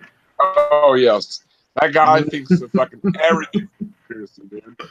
He's there like everybody. You see this show, Satanism. Yeah, I think a lot of it's. I think a lot of it's projection, dude. Like, I mean, I know there's a lot of fake Christians out there, but I think the Vigilant Christian's got to be one of the fakest Christians out there, dude. Like, for real, he's got to be one of the fakest Christians out there. Hitler is still alive. But he would be like, what, 130 years old now when he was born? Like, what? No, he wouldn't be that old. He'd be like, what, 120?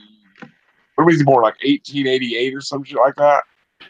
Something like 89? That. Yeah, so he'd be like fucking. Never mind that he coughed out half a lung to mustard gas. He's still alive and kicking. He'd be like 138 years old, dude. 120, 29 years old.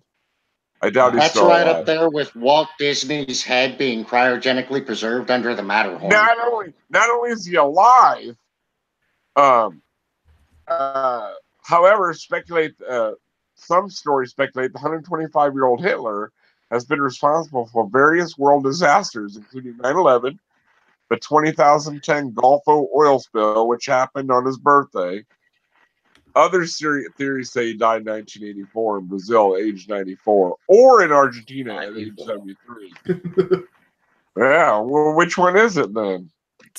Oh, this one's fucking funny. The Large Hadron Collider is a device for awakening an Egyptian god. Rather than a multinational cooperative to further our scientific knowledge of atomic particles, the Large Hadron Collider is in fact a multi-dimensional portal intended to awaken Osiris, the Egyptian god of death. This website explains how it works in further detail. We'll take it as a read that the author is a scientist. You know what? I buy it completely. Seems legit. Yeah, it does. It seems for sure legit. I gotta go to this. I gotta go to this article. I want to see how we can bring Osiris back. Mission Galactic Freedom. Freedom all the time. Okay. According to Henry, the ancient Egyptian object named Tawer-Ka Osiris device was a Stargate machine capable to open dimensional openings used by Seth and Osiris to travel across the underworld. Is CERN the new Osiris Tawir, a modern Stargate machine based on ancient technology? When Large Hadron Collider is completed in 2015, the collider power and be able to help unlock more of the universe's mysteries in this new realm of physics. With the LHC powered up, looking for what they think is out there, and they hope that something will turn up that no one has ever thought of. Right now, I can see in my mind a bunch of ATSers jumping in their chairs in front of a computer and saying, "Oh no, another weirdo going nuts about the LHC." Well, just my 2 cents.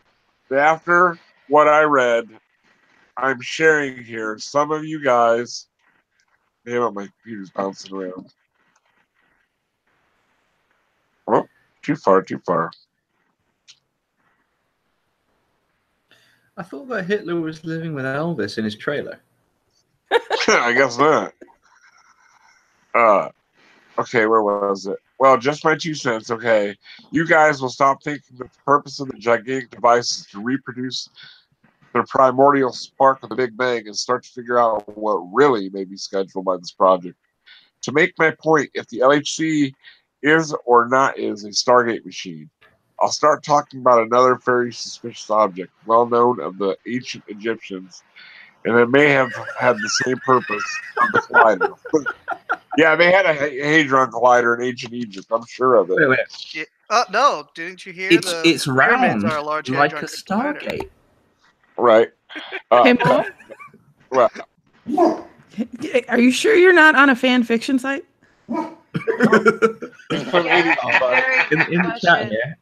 the chat here, we have Spooky Bed. I mean, I keep hearing Stargate references. I mean, are you sure you're not on a fan fiction site? I know. I thought so myself, but Spooky Bed Hair in the chat says Bad Tempered Badger is really a well-dressed skunk. Conspiracy fact. Oh, okay. Nailed it like the fucking Romans. I made up a decent conspiracy, I think. Spooky explained it to me. Fred Flintoff was. He was a cricket player. Well, it's common sense among UF researchers that the tower depicted in some paintings in the walls of the Abydos Temple is a structure that could be part of a huge device that activated dimensional portals, stargates, or wormholes. Yeah, now it is time where people are saying, you got to be kidding. It's a boat that has represented the crossing between life and death, which it probably is. Indeed, the scholar have alleged that the boat-like object seen in the painting was the so-called boat of a million years, used by Ra to travel across the underworld. Is it really just a boat? Above, you see it's a Kurt Gödel's model about how wormholes work. You know, the funnel on one side and it goes through. With the theory that due to the fact that nothing can travel faster than the speed of light, a shortcut could be opened in certain coordinates of space to connect two distant points. A huge amount of energy would produce a huge amount of gravitation that could bend space, forming two light cones interconnected by a space-time funnel where matter could pass. And then, so we're talking about a Stargate.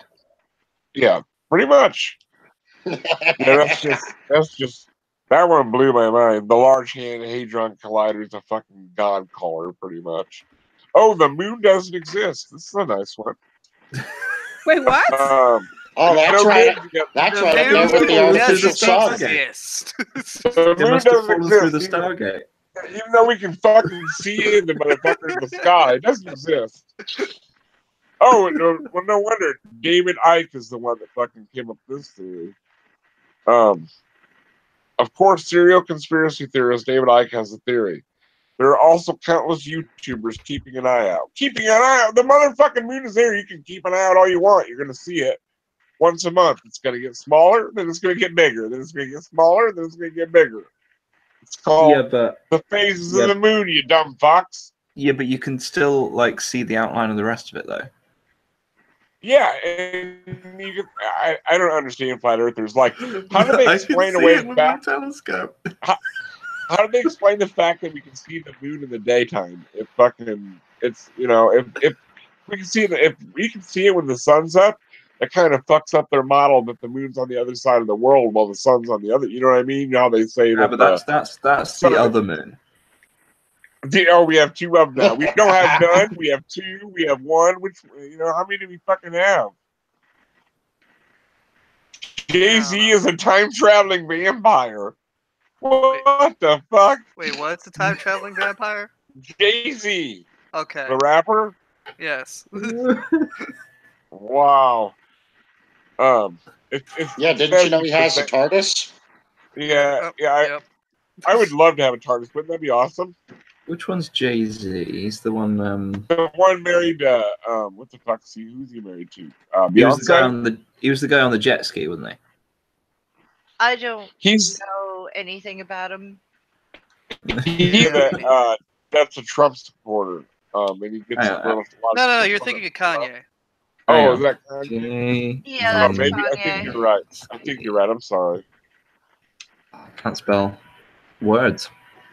I'm not a big rap fan, so. I'm not a big music fan either, honestly. Well, I like music. I just don't. I'm not passionate enough about it to know anybody's name. Okay, I know. I have a few friends. My friend Jake's like that too. Oh, the Earth is hollow. It's also flat. Don't give up, readers. We're halfway through this list. We can make it to the end. Dig deep. Well, not too deep, you see, because the Earth is hollow. Yeah, these are people making fun of inaccessible via portals at the North and South Poles. Luckily, though, it is quite habitable down there, providing excellent living quarters for the lost Viking colonies of Greenland and the Nazis, while aliens are in fact just visitors from the subterranean yonder. This one's Jay-Z, isn't he? The jet ski guy. So the Hollow Earth is full of lost Greenlanders, Nazis, and aliens. That's an odd mix. Sounds about right. This one here is Jay-Z, isn't it? This guy on the jet ski. Maybe. I have no idea. I think so. I have no way of knowing. Yeah, it just looks like a guy on a jet ski. So all I see is a black dude with a helmet on. It's too far away for me to really tell. Yeah. I mean, if you were asking me if this is like Brent Spiner, I could tell you yes or no, but no idea. Oh, hey, okay. Remember how the fucking pyramids were so hard to build, and how could they have possibly built them? Well, I have an answer for you. Dinosaurs helped build the pyramids. Of course, the dinosaurs. Yeah, dinosaurs. The Dinosaurosaurus. I don't think the dinosaur. I mean, remember, tiny little arms. The Earth is only 6,000 years old, and the dinosaurs were still alive back then. So clearly, yeah, of course they were. This guy. Well, then I want to know where the hell my Velociraptor is. Yeah, I want one now. This guy, Jay-Z, and he was in Terminator, wasn't he? And see, there he is. Hold on, let me look. See, here he is in Terminator. There he is. That. Jay-Z. Okay, you see the guy that got his arm blown off? What I want to know are what kind of conspiracy theories that Trump had. And when he got to the White House, he was like, okay, what's going on with Area 52? Like, couldn't you just see that? Yeah, actually I could. I would love to get my hand on the president's black. You know how they have a president book of like stuff the presidents haven't told anybody else, but all the presidents know, and they pass it on from president. Do you believe that's something that could be true? Is that the thing from National Treasure? No, it's I didn't see it on. It wasn't in a movie. It was on a documentary. I just wonder, what do you guys think it could possibly be true? Yeah, why not? That's not too far fetched. Yeah. Well, there's. Yeah, I could believe that exists. Secrets that the president would need to be aware of. Like secret missions that the U.S. has been involved in, but they don't want anybody else to know. That kind of stuff. That's actually not too far fetched. No, I didn't think so. I seriously doubt it's a little black book, but Yeah, I don't think they leave evidence of their crimes. I think it's more like a little black database of here's a load of stuff to read. Yeah, more like a USB stick. Yes, I keep all my evidence on USB. they say dinosaurs helping is mentioned in the Book of Job. I'm gonna have to go back and read and see where the fuck it says that. Pennock was the director of Accelerated Christian Academy in Mazda, Malta, until its closure in July 2012. Rather sadly, given its thrilling sci-fi curriculum, the school closed due to its having no students enrolled. This website reports that a pyramid discovered in the Ukraine dates back from the Jurassic period. And imagine a T-Rex holding a spade. You can't. Its hands were too little. Yeah, but it could do it. You know the little litter picker grabbers? T-Rex could use those. That's true. Yeah. That's true. That's how they become unstoppable. Yeah. By the way, does anyone want me to tag team them into a Twitter argument about how the New Testament is a bad manual for life? Ooh, tag me. Tag me. Yeah, it's definitely a bad manual for life. Any book that would be like me fucking living my life based on fucking the Arthurian legends, you know? Like they were written, I mean, just pure fiction. Or the Canterbury Tales. By the way, Mr. Mr. Crimson. Yes. Can you not keep the argument going for 2 weeks this time? Oh, on Twitter? I'll do my best. I had to mute the conversation because I'd come back from being out doing something. I'd look at Twitter and it had 200 notifications. Oh, don't worry. That argument is still going on. I know. Oh, I occasionally see your retweets.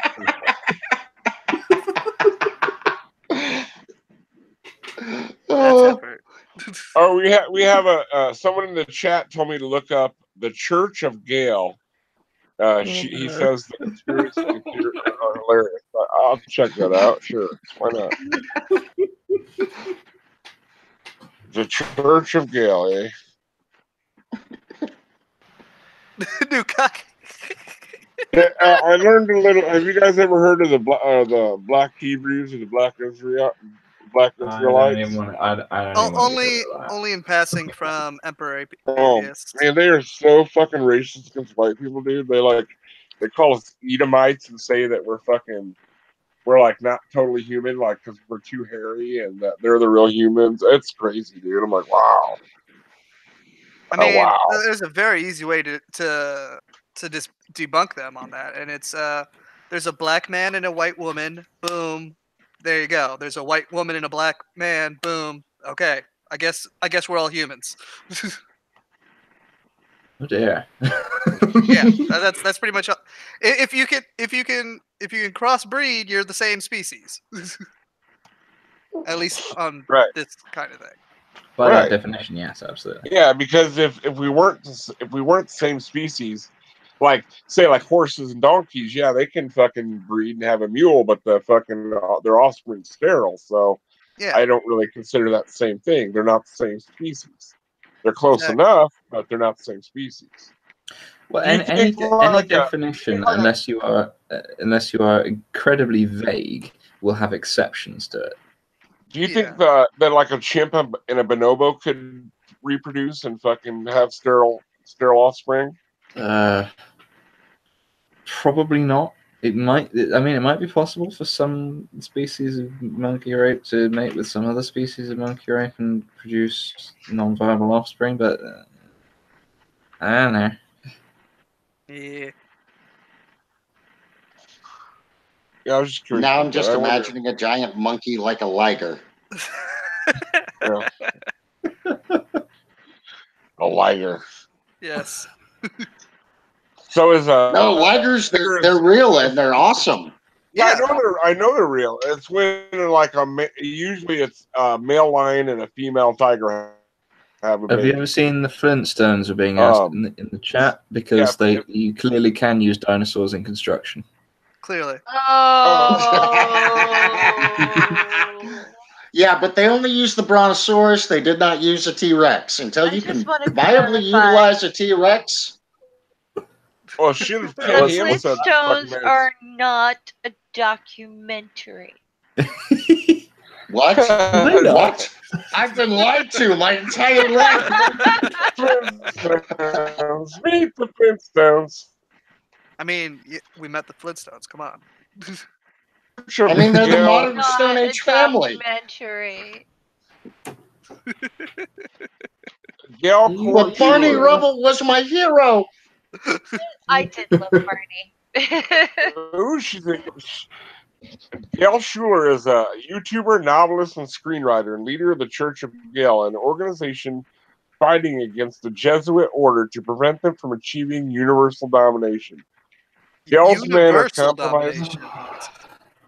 They're compromised of many Hollywood stars and other famous people whom Gail's convinced to marry her and help fight against Jesuits. Because Jesuit malware blocking the Church of Gail from reaching Earth, Gail is forced to live in an apartment building in Florida until the Jesuit space fleet is defeated. Gail believes that fat women's farts cause mental retardation. Gail has also written several novels based on the true events. She's got to be a Poe. Gail has also written several novels based upon true events involving her and her crew's fight against the Jesuits. The most notable being Jesus, the Eternal Bridegroom. Her early years on YouTube, she posted 2011 under the current YouTube channel. The first video, she describes her apartment, shows off her news webcam, tests out her exercise equipment, and even sings the song "I'll Be With You" in Apple Blossom Time. That's a weird name for a song. In Apple Blossom Time. Yeah, it's an old Andrew Sister song. She describes her book Silver Skies as the forbidden movie version of Silver Skies. Stars Matthew McConaughey. And the Silver Skies lead character, Dor Ben Habakkuk, and Dor live in Brent Spiner's hometown, Maryland, Texas, because I wrote Silver Skies for Brent. In this initial video, she makes no reference to the content of the book other than her song. Yeah, she's a weird one. That's definitely for sure. All right. She is a weird one. Wow. There's some weird ones out there. Pretty weird. That is definitely pretty weird. Ooh, Siri can predict the apocalypse. Ooh, okay. I thought The Simpsons did that. Given that it can't do anything else you actually ask it to do, Siri can predict the apocalypse. Or did anyway. When asked in 2013, what day is July 27th, 2014? Apple's cheery assistant supposedly replied, "The opening of the Gate of Hades, aka the end of the world. That date is now ages ago, and the Gate of Hades remains closed. Say what you like about the maligned MS off-screen clip, but at least Clippy didn't claim the end of the world was nigh." Oh dear. Hunter S. Thompson was murdered. I don't believe that one for sure, because... Yeah. Oh, but Bruce Lee was definitely murdered. Yeah, they got him with the death Denver touch. Airport. Yeah, the 1-inch punch. Denver Airport is the home. Denver Airport is the home of hell. I've heard this one before. Another nugget from the New World Order truthers: Denver International Airport is the epicenter of world evil. Because somewhere where it can relax and be by itself, away from the daily grind of all its bad doing. Heedily, there are cryptic signs all over the airport to remind the enlightened travelers of the evilness they're traversing. For more insight, you may enjoy this comprehensive piece. Louis Tomlinson. Go ahead. Oh, I was going to say, I don't even know who Louis Tomlinson is, but his baby is fake. Does anybody know who Louis Tomlinson is? Oh, he's from One Direction. But I do know that Spooky Bed Hair has come with more conspiracy facts. Like, Unholy Mole is actually a glove puppet run by Veg. You weren't supposed to tell them, Spooky. Damn you! Oh, and Wonder Lady is actually a sophisticated AI bot. It's a conspiracy fact right there. Oh, cool. That I like that. Bigfoot is a dimension-shifting alien. Yep. Yeah. I'm sure all of us are something. Yep. Well, apparently I'm a well-dressed skunk. That's Crimson adorable, by the way. Crimson Fucker is a Antichrist. I'm good with that. Yeah. I know. I kind of figured you would be. Freddie Flintoff used to play cricket, and Jennifer Aniston is actually a man. Yeah. She's a goddamn good looking man. I would do her. Yeah. I'm not gay, but if Jennifer Aniston's a man, sign me up. I'm gonna say no because I'm a badger, so it's awkward. That is fair. That is fair. Your nails are a little sharp. We all live in the Matrix. What if she put on a badger suit? What if she? Now you're into some interesting territory there. We all live in the Matrix. And billionaires want to break us out of it.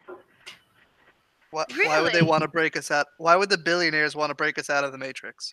I don't know. I would think they just want to do it themselves, and then that way they could use us all as puppets. Yeah. Now this might sound like an elaborate ploy to help rekindle the Matrix box cells.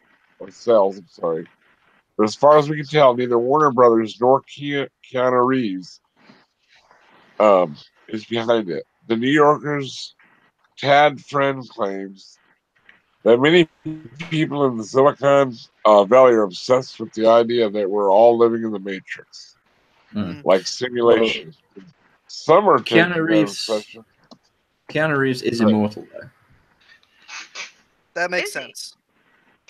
Yeah. You know what a real conspiracy is? How he keeps getting work. Well, Keanu Reeves. Yeah, he's not the. I agree with you. He's a good boy. Another one. What about Nicolas Cage, dude? I've seen him do some horrible shit, dude. Acting wise. Nicolas Cage just. Nicolas Cage will say yes to any film because he bought 5 dinosaurs and he's got to pay for them. Exactly. Yeah, he went the Cuba Gooding Jr. route and just started asking, "You got to check. If you got to check, he'll do it." Oh, Hillary Clinton is actually dead. Was replaced by a body double. That is less absurd than you think because she actually has body doubles. I'm just saying. Oh yeah, I mean a lot of bigger like politicians. I mean Saddam Hussein had body doubles. It's not uncommon. Keira Knightley is Natalie Portman. Here, Hitler had body doubles. Stalin had body doubles. So I mean, it's possible. Michael Jackson was killed by the Iranian government. What did Michael Jackson do to Iran? Yeah, like Michael Jackson's a fucking what was he, a spy or something? Apparently. Well, have you heard his music? Yes, I have. I thought he worked for the Men in Black. He did. That's probably why the Iranians killed him. Probably.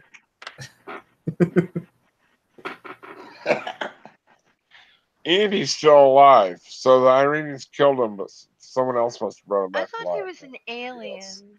Oh well. Yeah, that's why he's working for the Men in Black. No, Elvis was the alien. No. Michael Jackson was definitely an alien in Men in Black. Elvis was also an alien. He went back home. That's what it was. That's also in Men in Black. Yeah. That was interesting. There was some interesting articles there. So, what's your guys' favorite conspiracy theory? That Shakespeare was actually Christopher Marlowe. Yeah, I've heard that a lot. I don't know. I mean, they say because the writing styles were so different. There's a lot of words that Shakespeare wouldn't have known because he didn't have that much of an education. I don't know, though. I mean, Yeah, but he made up his own words. He could have been self-taught too. I mean, how many people in the world are self-taught? It's not that far-fetched, is it? It's just really funny. I like that one so much. It was the first time I heard a conspiracy theory in a college class. Ooh, I've always liked the one that Queen Elizabeth died as a child, and they took a commoner, a boy commoner, and replaced her. That's why she never married, and she looked so manly because she was technically a man, and she ruled England for. Yeah, any of you guys ever heard that one? No. No. That was What about the two princes in the tower? They die. You know, they were buried. That one's believable. True. Have you heard the one that Prince Charles actually has pasties for ears? Oh, I like that one. No, I haven't. Hang on, I'll find a picture. Is he using Credit Lane's costume for his ears? Just a second. Let me find this picture. You carry on while I find this. Okay. Carrying on. Oh, actually, you know what? The Neo reminded me of my favorite conspiracy theory. Ted Cruz's dad killed JFK. Oh, stop it. Why? No, that's my favorite conspiracy theory because it's I know, hilarious. but why did he do it though? I mean, I'm just wondering. There has to be a reason. Why did he do it? Oh, because Lady Bird wanted it done so that she could get her husband a promotion. Yeah. Which also ties into the. Who wanted it done? Lady Bird. Lady Bird. The wife. Wasn't that Lyndon Johnson's wife? Yeah. Yeah, Lady Bird. Lady Bird Johnson. Okay. Yeah, she got tired of listening to Jackie complain about his adultery and extra affairs. So Lady Bird's like, well, I can help my friend and get my husband promoted at the same time. Yeah, that makes sense. I'm just making this shit up. I'm sorry. It makes more sense than the Stargate one. It does. I like making up conspiracy theories. Like, I was joking around with they on his channel during a live chat, and I said that PETA has actually designed the Lone Star chick in order to make people allergic to meat. And they actually believed that it was a real conspiracy until I admitted I made it up. Outstanding. Yeah, I can see people saying that though. Yeah, but I can see it too, but it's just so ridiculously fun to make these things up. But you know, it's not fun if people actually believed it. I am saying I made it up. It is not real. Don't blame Mole, if you believe it. Blame it on me. I'll be a scapegoat. It's all the Mole's fault. Yeah, don't worry. I've been a scapegoat for a long time. I can handle it. Okay. You're a scape mole, not a scapegoat. Oh yeah, true. True that. All right, here's now I've gone to look at conspiracy theories that turned out to be true. Just one little second before you go on to that, Mr. Mole. All right, go ahead. I found the thing. This is conclusive proof. That's the wrong folder. Give me a second. This is conclusive proof that Prince Charles of the British royal family, his ears actually Cornish pasties. Yeah, I can see it. That's what that makes me hungry. You mind if I have a bite of your meat pie, sir? Just take a little nibble of your ear real quick. Yeah. Just a little nippy. That's conclusive. That comes under your true conspiracy theories. Just a little nibble of your earlobe, sir. One is the Dead Baby Project. What a lovely name for a fucking theory. Oh boy, Dead Baby Project. Great. I'm already sold. When they took the arms and legs out of cemeteries in order to test a certain thing on like I haven't read that far yet, but I think you're right. Okay, Laughing. And that's a real one, though. Good fun. Yeah, these are all true. These are all true. In the wake of Hiroshima and Nagasaki, the U.S. government commenced a major study to measure the effects of nuclear fallout on the human body. The conspiracy was the government was stealing dead bodies to do radioactive testing. The truth was the government was stealing only parts of dead bodies. Because they needed young tissue, they recruited a worldwide network of agents to find recently deceased babies and children. Holy fuck. And then take samples, even limbs. Each collected without notification or permission of more than 1,500 grieving families. Holy fuck, dude. That's not really. I mean, absolutely barbaric. It's disgusting, but it doesn't surprise me in the least. Okay, bad booze is the next one. Conspiracy. During Prohibition, the government poisoned alcohol to keep people from drinking. The truth, crazy conspiracy theories almost always suggest the government is behind it all, and they were right again. Meanwhile, manufacturers of industrial alcohol had been mixing their product with dangerous chemicals for years prior to Prohibition, but between 1926 and 1933, the federal government pushed manufacturers to use stronger poisons to discourage bootleggers from turning alcohol into moonshine. That didn't stop the bootleggers or their customers, and by the end of Prohibition, more than 10,000 Americans have been killed by tainted booze. Holy shit. Well, there you go. The first lady who ran the country, that would be Mrs. Woodrow Wilson.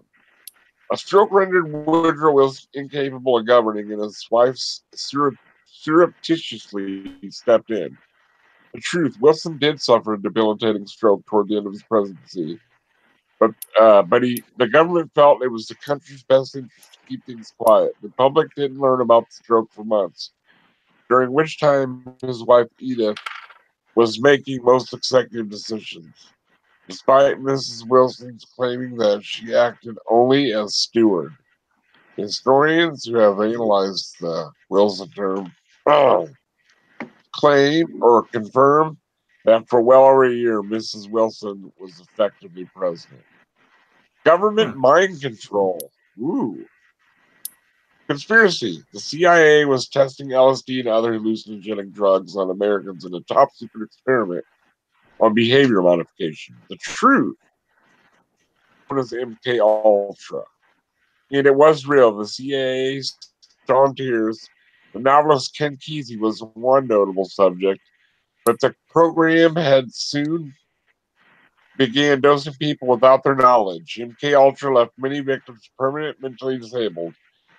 Don't miss these 11 controversial medical theories that are actually true.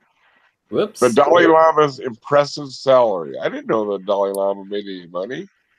Well, of course he did. The Dalai Lama is a CIA agent. Perhaps the reason the Dalai Lama is smiling in all those photos has something to do with the six-figure salary pulled down from the U.S. government during the 60s.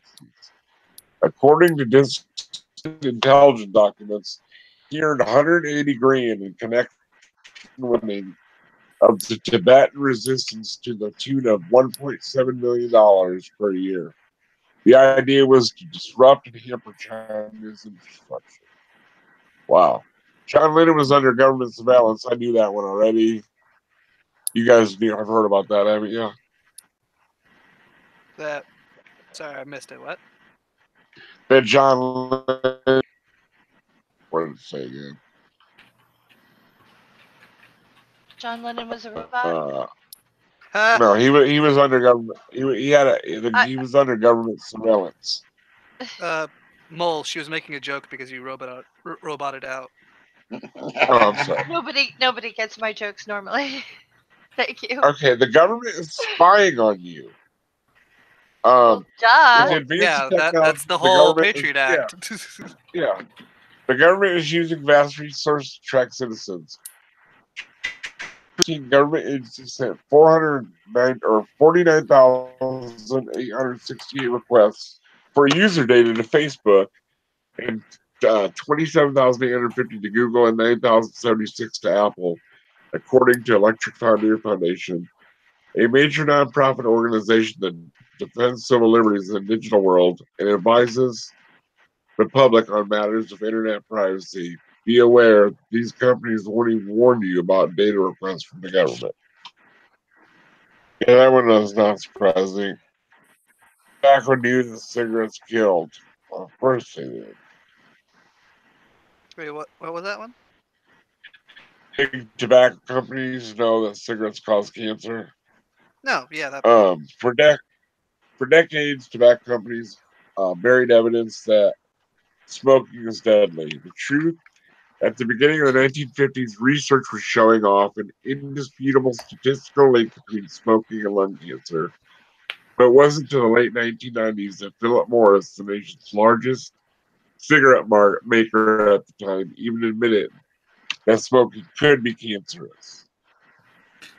I think that's sort of like how all the oil. I think that's sort of like how all the oil companies definitely know that oil production is contributing to climate change. Yeah. Right.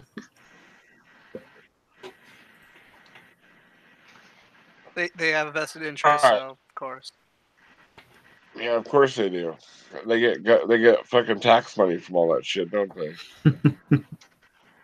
Yeah, that's the most ridiculous part. It's like, oh, you're already making billions of dollars in profit. Why are we giving you money from the government? It's a conspiracy. There we go. Nah. It doesn't have to. Damn it. I just call that conspiracies aren't real. All right, there is this one. I'm not sure if I believe it says there is evidence. Oops. There is evidence in the American Southwest for aliens. I doubt that one myself. ET is buried under the desert in New Mexico. The truth, the one is real. The Taria calling people who cross the border aliens. Oh, it's confusing. Well, I mean, if they're talking about that kind of aliens, then they're absolutely. I'm joking. Yeah, I know you were joking. There was that guy who. I know what they're talking about now. Did you ever hear they made an ET game for Atari back in the day? Oh no! And it flopped so badly they had so many left.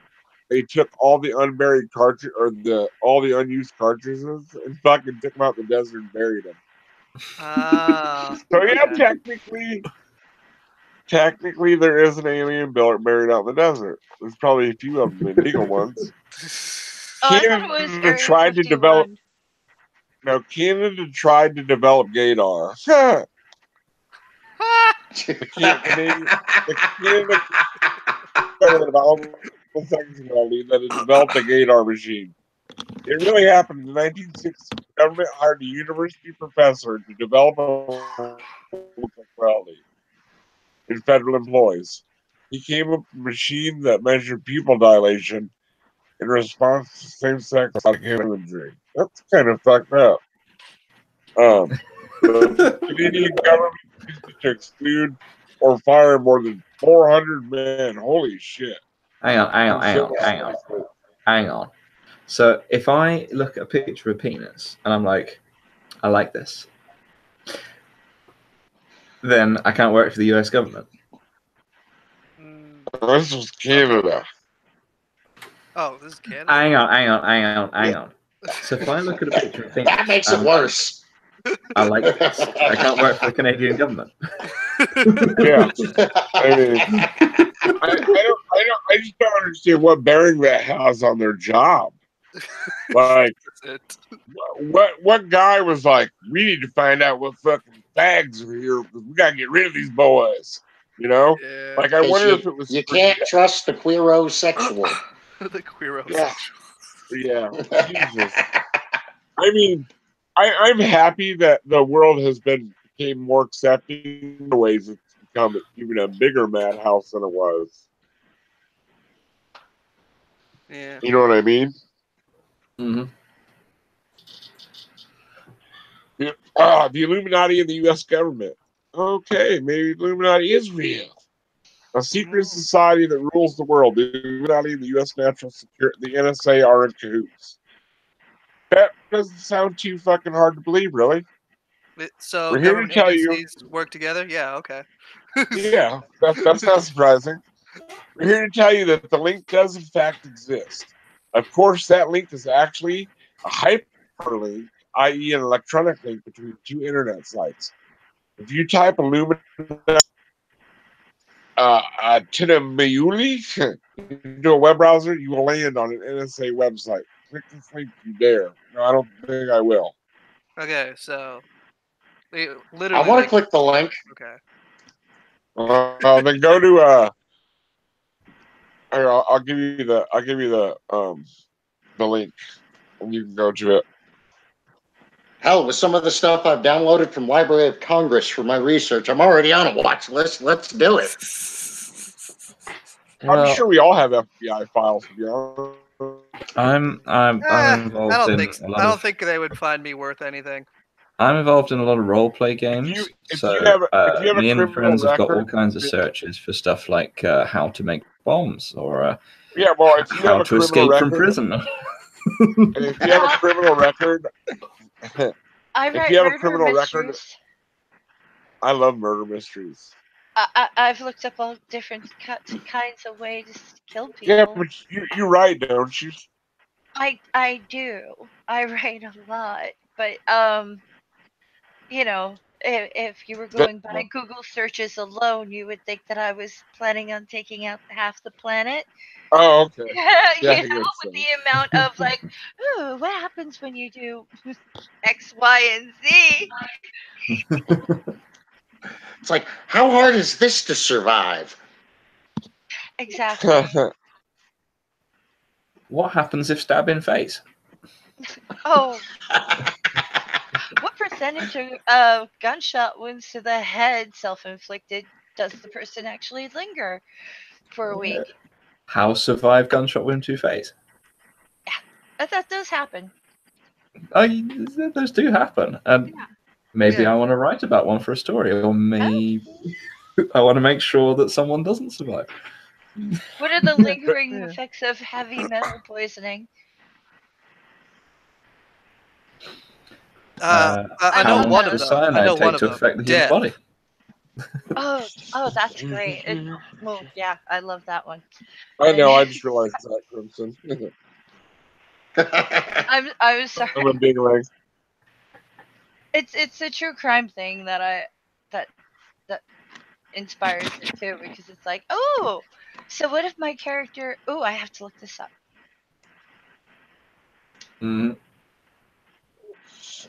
Yeah, I just look up things like, spray nozzle capability and aerosolized chemical attack effectiveness and comparative of Agent Orange versus lithium. What's this in the chat about me being a pecker checker? What's a pecker checker? Oh, it means what? That's when you're in a bathroom, in a public restroom, at a urinal, you're peeking over that little wall. Yeah, like a meat gazer. What little wall? The little urinal, like you look over. Like some urinals have like little walls to. Some don't even know walls. They're just there next to a dude fucking chat. I hate them guys that come up to you and start chatting. I'm like, dude, your dick is in your hand and so is mine. I don't want to talk to you right now. Thank you. Why do you piss with your dick in someone else's hand? You know what I meant. Yeah, I don't use the urinals in the public toilet. I go in the cubicles because I like to piss in private. Thank you very much. I have a shy bladder. I can't pee with someone being next to me, dude. That's just, I don't know. I've always been that way. I have a shy bladder. It's just not normal. I'm starting to think there's a conspiracy to keep me from getting this link, Mole, because it's the Hangout link again. No, is it really? Jesus. Right. Oh, did you get my link to that book? Big Brother doesn't want me going there. I guess not. Shit. The Illuminati's after you, man. They're onto you. Maybe that explains why I didn't get my shill checked this month. Probably. I haven't got mine in months either, man. Has anyone seen Auctioneer Beats? Anyway. I have no idea what that is. It's where they take those really fast-talking auctioneers and put a rap beat behind them. Oh, yes. That sounds interesting.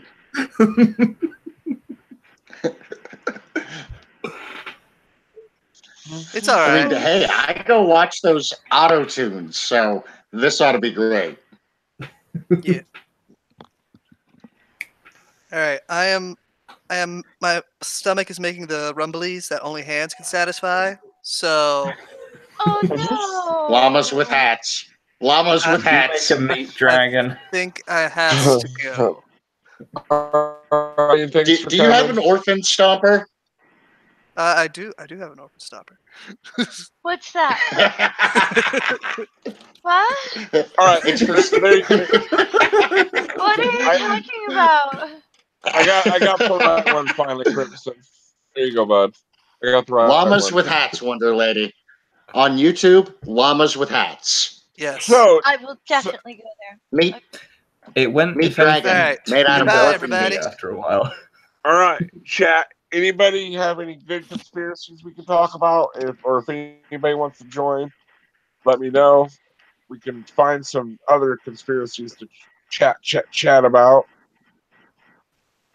So what's everybody? While we're waiting, I'd like to just chat with everybody, give everybody a chance to shield themselves and tell me a little bit about what they're doing right now, what's coming up in the future.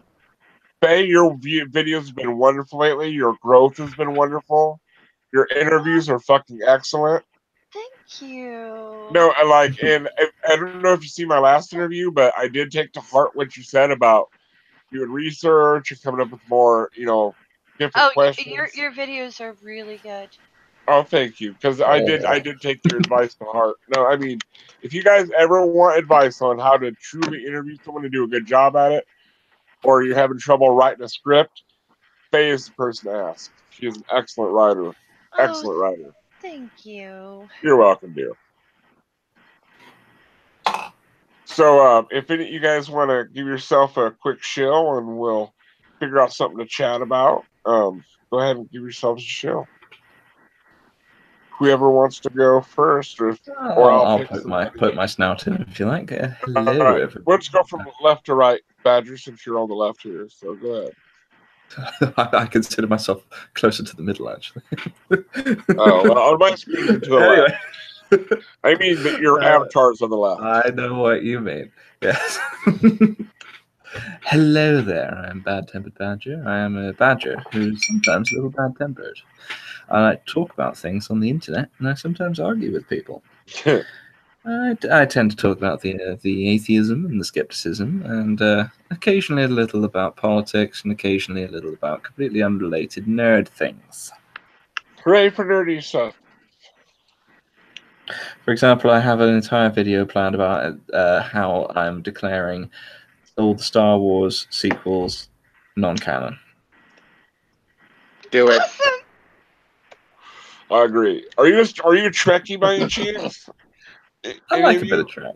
Oh man, we gotta have a nerd stream sometime. We'll talk about comic books and like Trek or whatever your comic book. Right, I'm down for this. If you do a Trek stream, I have to be in it. What's that? You want to see my pictures from the Star Trek museum I went to? Yes, that'd be awesome. And guess who's going to be in my area this December? Don't tell me Jean-Luc Picard. No, Shatner. That'd be cool too. I'd rather meet Picard. He's my favorite captain of all time, but Shatner would be cool too. All right. He's just do not let him double fist punch you. And whatever you do, don't kiss him. He'll try. He's a fucking slick bastard. He tries. That guy had sex with so many people, so many aliens. There's probably a little half spot or half fucking Kirk running everywhere. Riker got more tail than he ever did. Quality tail. Oh, but I know we're gonna have a Trek stream sometime, but I got a quick question. Do you guys think Enterprise was a good Trek or not? I liked it personally, with Jonathan Archer and all them. It was all right. It was all right. I mean, drug-addicted Vulcan that's like, mainlining minerals. That kind of lost me. Yeah, and it was a little weird. You talk about when she went when Paul went all crazy and shit. Yeah, she was smoking a rock. Like, wow, she has space crack. Yeah, space crack. This planet's known for the best space crack in the galaxy. Oh, people come from light years around to get our space crack. Spice is essential to interstellar travel. I'm fucking like Dune. They're all strung out in Dune. The spice will flow. Yeah. Has anybody here read Dune before? I've read all of the Dune books. Oh, cool. Am I the only buddy that sees a Muslim undertone to the writing in that? Like the way that they describe the tribes? And does anybody else see a Muslim undertone? Oh, it's definitely there. Okay. It's definitely there. I just didn't want to think I was crazy because I asked someone else about that. And they're like, I don't know what you're talking about. But I most certainly seen a Muslim undertone in it. For sure. And Badger, you said you only saw the film. Do you mean the 1980s film or the sci-fi miniseries reboot? Yeah, you should read Card. At least. Okay, so you've only seen the 1980s. Navigators are not giant sperm worms in tanks. Yeah, no. The first 3 books are the best 3. They were. And also, I was going to say, Badger, do you want to start doing, like, if possible, like once weekly, doing the Underground Power Hour? And we'll just talk about different topics. We should try and get something going, yeah. I might try and do a stream through my channel at some point, but that'd be cool. How? That'd be cool. That would be awesome. Okay, that link was really boring. I really need to actually think of some video ideas as well. Yeah, I need a better computer before I can start making content. For now, all I can do is stream. My computer's fucking horrible. Well, I ran out of ideas. Okay. To my Twitter or the rest of us don't get to see them. Okay. Oh, I've run out of ideas for things that I have the energy to make good stuff about. I just end up saying, "Yeah, this is bad. Don't do it." Right. Well, I mean, come on, look at the video I have on my YouTube channel. It's this Twitter post is stupid. Right. Next. My last one was that fracking one I did. That's a very interesting topic. Yeah, there was a public consultation which was open until last Thursday in the UK about planning permission for fracking. So I wanted as many people to write in and tell them, do not allow it to be pushed through as possible. In England? Do you live in the South or the Midlands or up north? I'm further towards the south. Let's put it that way. Further towards the south. Okay, cool. Like south of London, south, like Sussex and Essex and Wessex, that far south.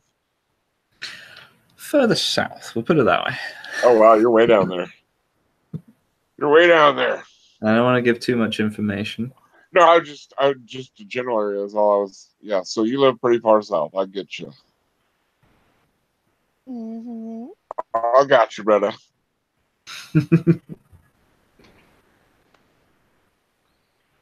All right. Well, we've been going a little over 2 hours, so I suppose I will wrap her up. I want to thank you guys all for coming.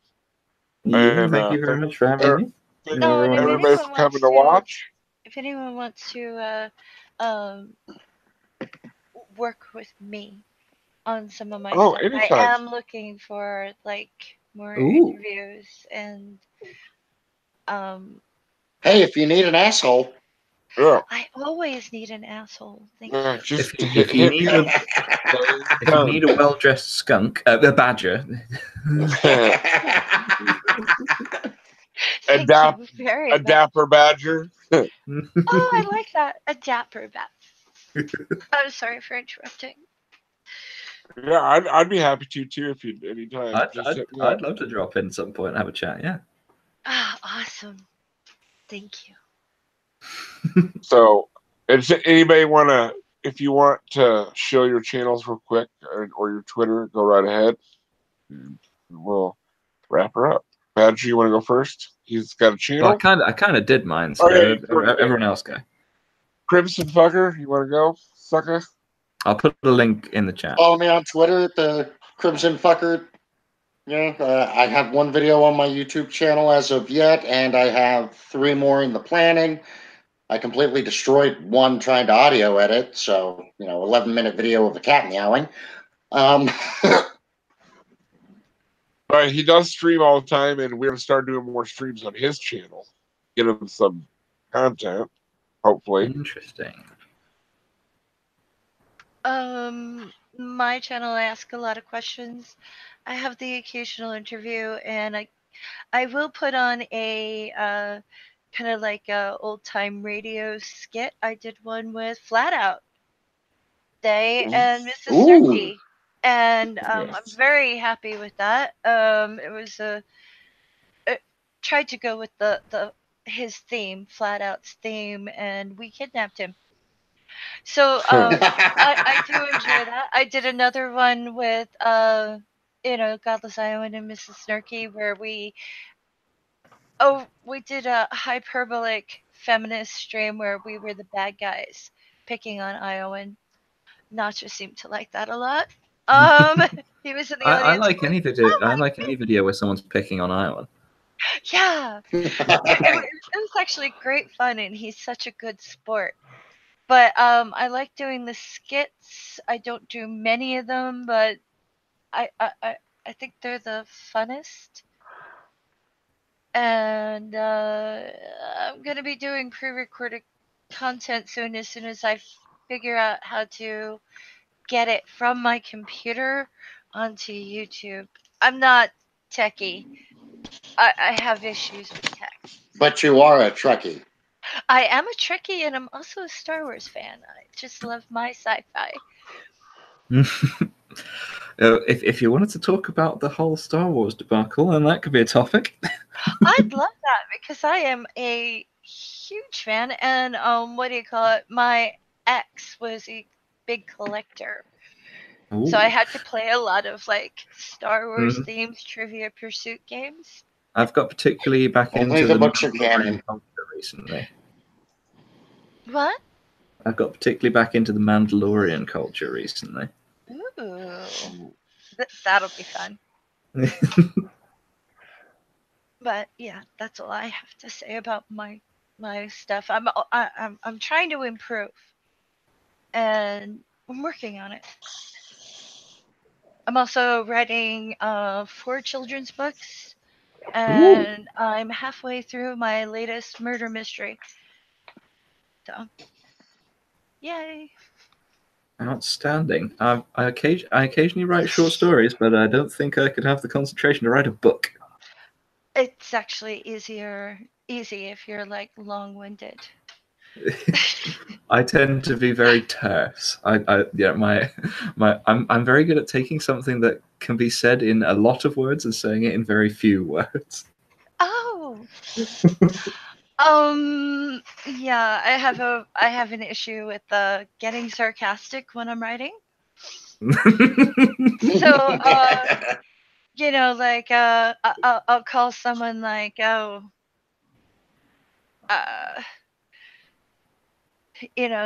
man with the large head. He doesn't really have a large head, it's his ego. And I like to nickname things. It's kind of like a New Jersey mob type of habit. We nickname things.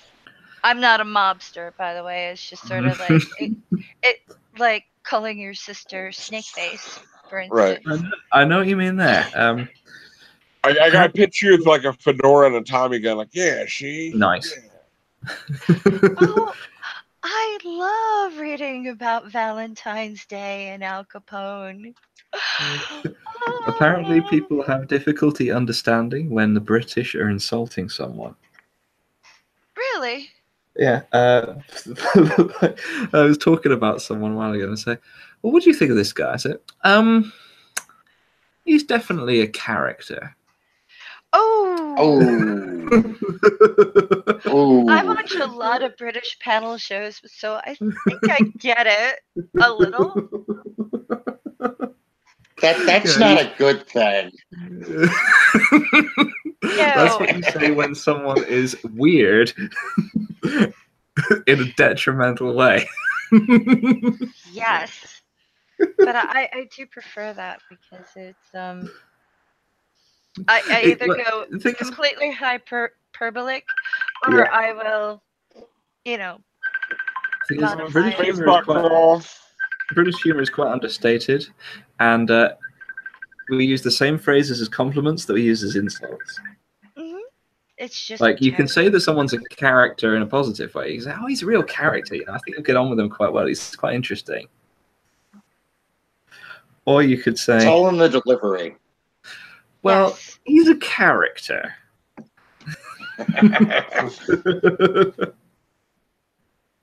It's all about delivery and tone, yes, like you say. It's a lot of fun. British humor isn't about shock value. Their jokes are more about thinking. You know, like it's more like ironic humor, and I enjoy that. I'm so happy that there's so much there's so much new Monty Python on Netflix now. I'm pretty. There is some shock stuff in British humor, but yeah, it's more about the sarcasm. I like the sarcasm. If you ever watch Little Britain, then you'll see an example of British shock humor.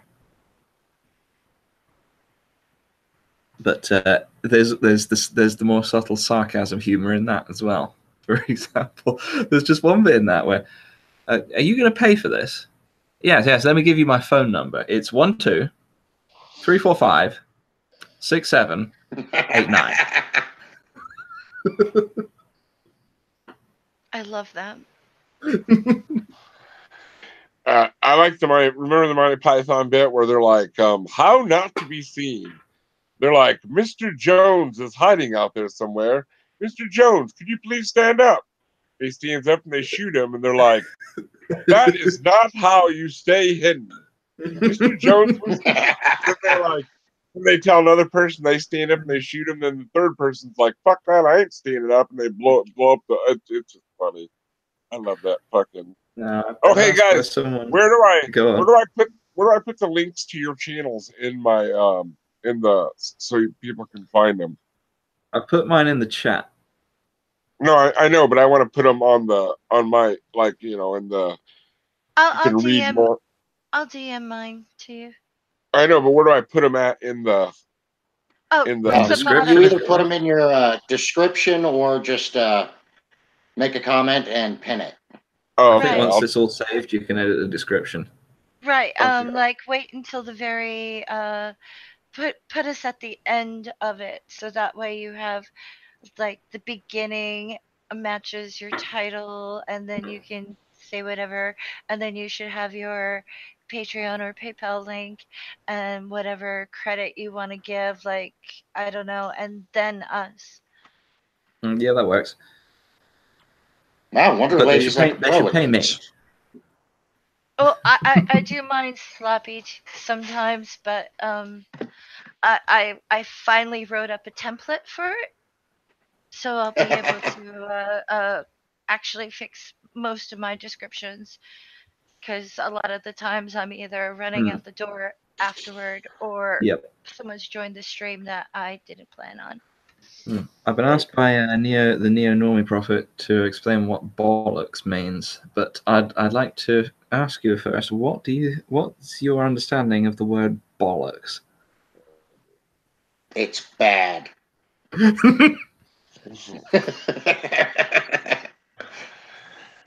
you want someone to answer, or? Yes. They're nuts. They're nuts. Testicles. Testicles. Well, you know? The feeling jewels, however you want to call them. If you say the dog's bollocks, it's a compliment. You see, that's the thing with the British English is the same words are used for positive and negative things. You have to guess by context and tone.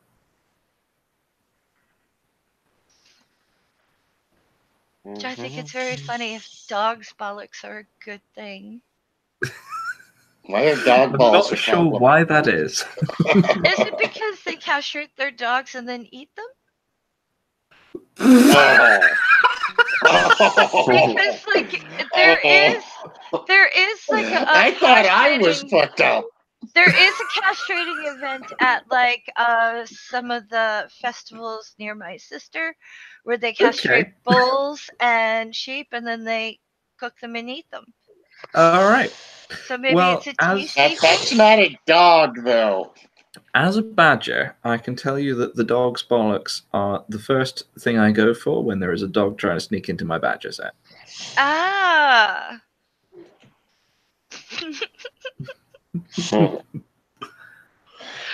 Okay.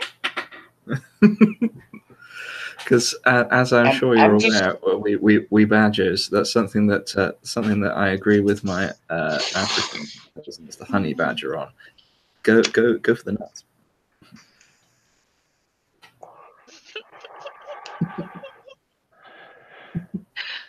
Oh my goodness. Right up in there. Right up in there. Get her in there. Is that why the dinosaurs went extinct? Something went for their bollocks? Yeah, the honey badgers. They don't give a fuck, mate. I love honey badgers. I really That's why if anyone's messing around with me, I tell them I'll call him my cousin in Africa. Oh, that's terrible. But I love it. And they go, "What do you mean?" I say, I'll send them a video of a honey badger attacking 4 lions. There's a honey badger video I really like where it's just like, honey badger don't care. You mean Saki badger? No, honey badger don't care. See, we English badgers generally keep to ourselves if we can. There's one incident that's been recorded recently of a badger in England attacking someone, which is the poor badger got stuck in someone's garage. Oh. And he was stuck in there for about a day. And the guy came and opened the door, which meant that he was then between the badger and the exit. Not a good spot to be. So the badger just went, "Rawr!" Aww. Poor little guy. It's humans' fault. Yeah, absolutely. You shouldn't have locked the badger in the thing. But you see, we badgers are quite solid. You know, we're not light animals, even though quite small. We're very solidly built. Trying to resist saying good eating. I'm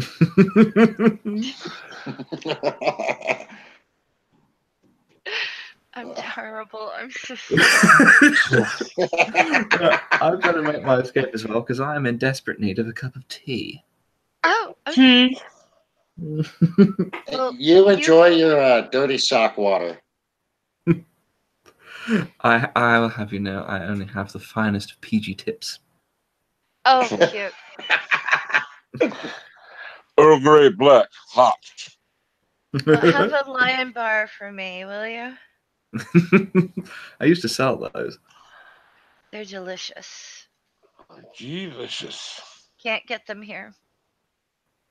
I rather like the black pudding. I recommend. I've had that. I love it. Outstanding. All right, Mr. Mole, I shall send you a message about power hours when I figure out what the hell I'm doing. All right, cool, buddy. Hey, Faye, could you put your would you mind putting your channel link in the side chat for me so I can add it to the description? Oh yes. Faye, if you wanted to do an interviewy thing or a talky thing or something at some point, send me a message. Oh yeah. Are you guys friends on Twitter? I think so. And Mr. Crimson Fucker, you just carry on shouting at people on the Twitter. Yeah, I shout. I enjoy your tweets. They're always humorous to me. Oh yes, and don't leave me out of anything that's funny. I do like humor. Yeah. I shall speak to you all later. Lovely chatting with you. Take care. All right, brother. Talk to you later. Take it easy. Have a wonderful day. Yeah, Faye, if you could just put your I did. Okay, cool. I gotta go over to. I obeyed. Thank you, dear. Thank you. Did you put it in the side chat or in the no, in the regular regular chat? one. Sorry. Oh, that's okay. I can copy it off either one. That's cool. You almost obeyed. I almost obeyed. You were close. Well, you know, I'm a bit airheaded. I need food. I've been that way for a while. I need food, and when I need food, dumb as a box of rocks, actually. Right. When you are hungry, it does cause you to make it definitely affects your Of course, because every thought you have, you're just sitting there going, well, blah blah blah. Tuna fish sandwich. Blah blah blah blah blah. Tea. Blah blah blah blah blah. Cake. Like anything, like muffin. Anything, like it's just like every other thought is interrupted by like either a visual in your own head of food or like how your mind's going, but you can also have food. Is that edible? Is that edible? Like, what are you talking about? Is that edible? Like, it wants you to And seek it out. interestingly enough, my answer to that question most times is yes. Oh, that's fun. You got an iron gut, do you, Crimson? You have an iron gut? What? Oh yeah. Yeah. If I can chew it, it's food. My stomach's not as it's not like that like it used to be, but I still have a pretty big iron gut. One of my favorite snacks are habanero peppers. Really? I like hot, but I get heartburn so easy, dude. That sucks. Well, they're tasty, and no one else in the house will eat them. Right? like jalapenos or nothing. Like I can sit and eat them out at like I'll have tacos. I'll put like fucking shitload of jalapenos. My friend's like, "You're gonna eat all them jalapenos?" I'm like, "Fuck yeah, I am. I love jalapenos, dude." You and me both. Yeah, but I need to eat. No problem. I like I said, I need to wrap her up anywho, so I appreciate you coming. Thank you for having me. Oh, anytime. You know that, awesome chatting with you. Oh shoot. Yeah. I'm sorry if I'm ignoring you. I'm trying to do something with this.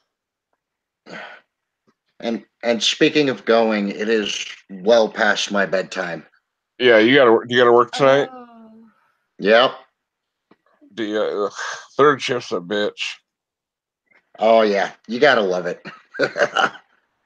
Well, get to bed. All right, cool. I got that all saved. So, all right. Well, everybody, thanks for coming. I'm gonna wrap her up now. You guys all have a wonderful, wonderful day. Thanks for coming. Take care. Thanks for having me. Oh, anytime, buddy. Anytime.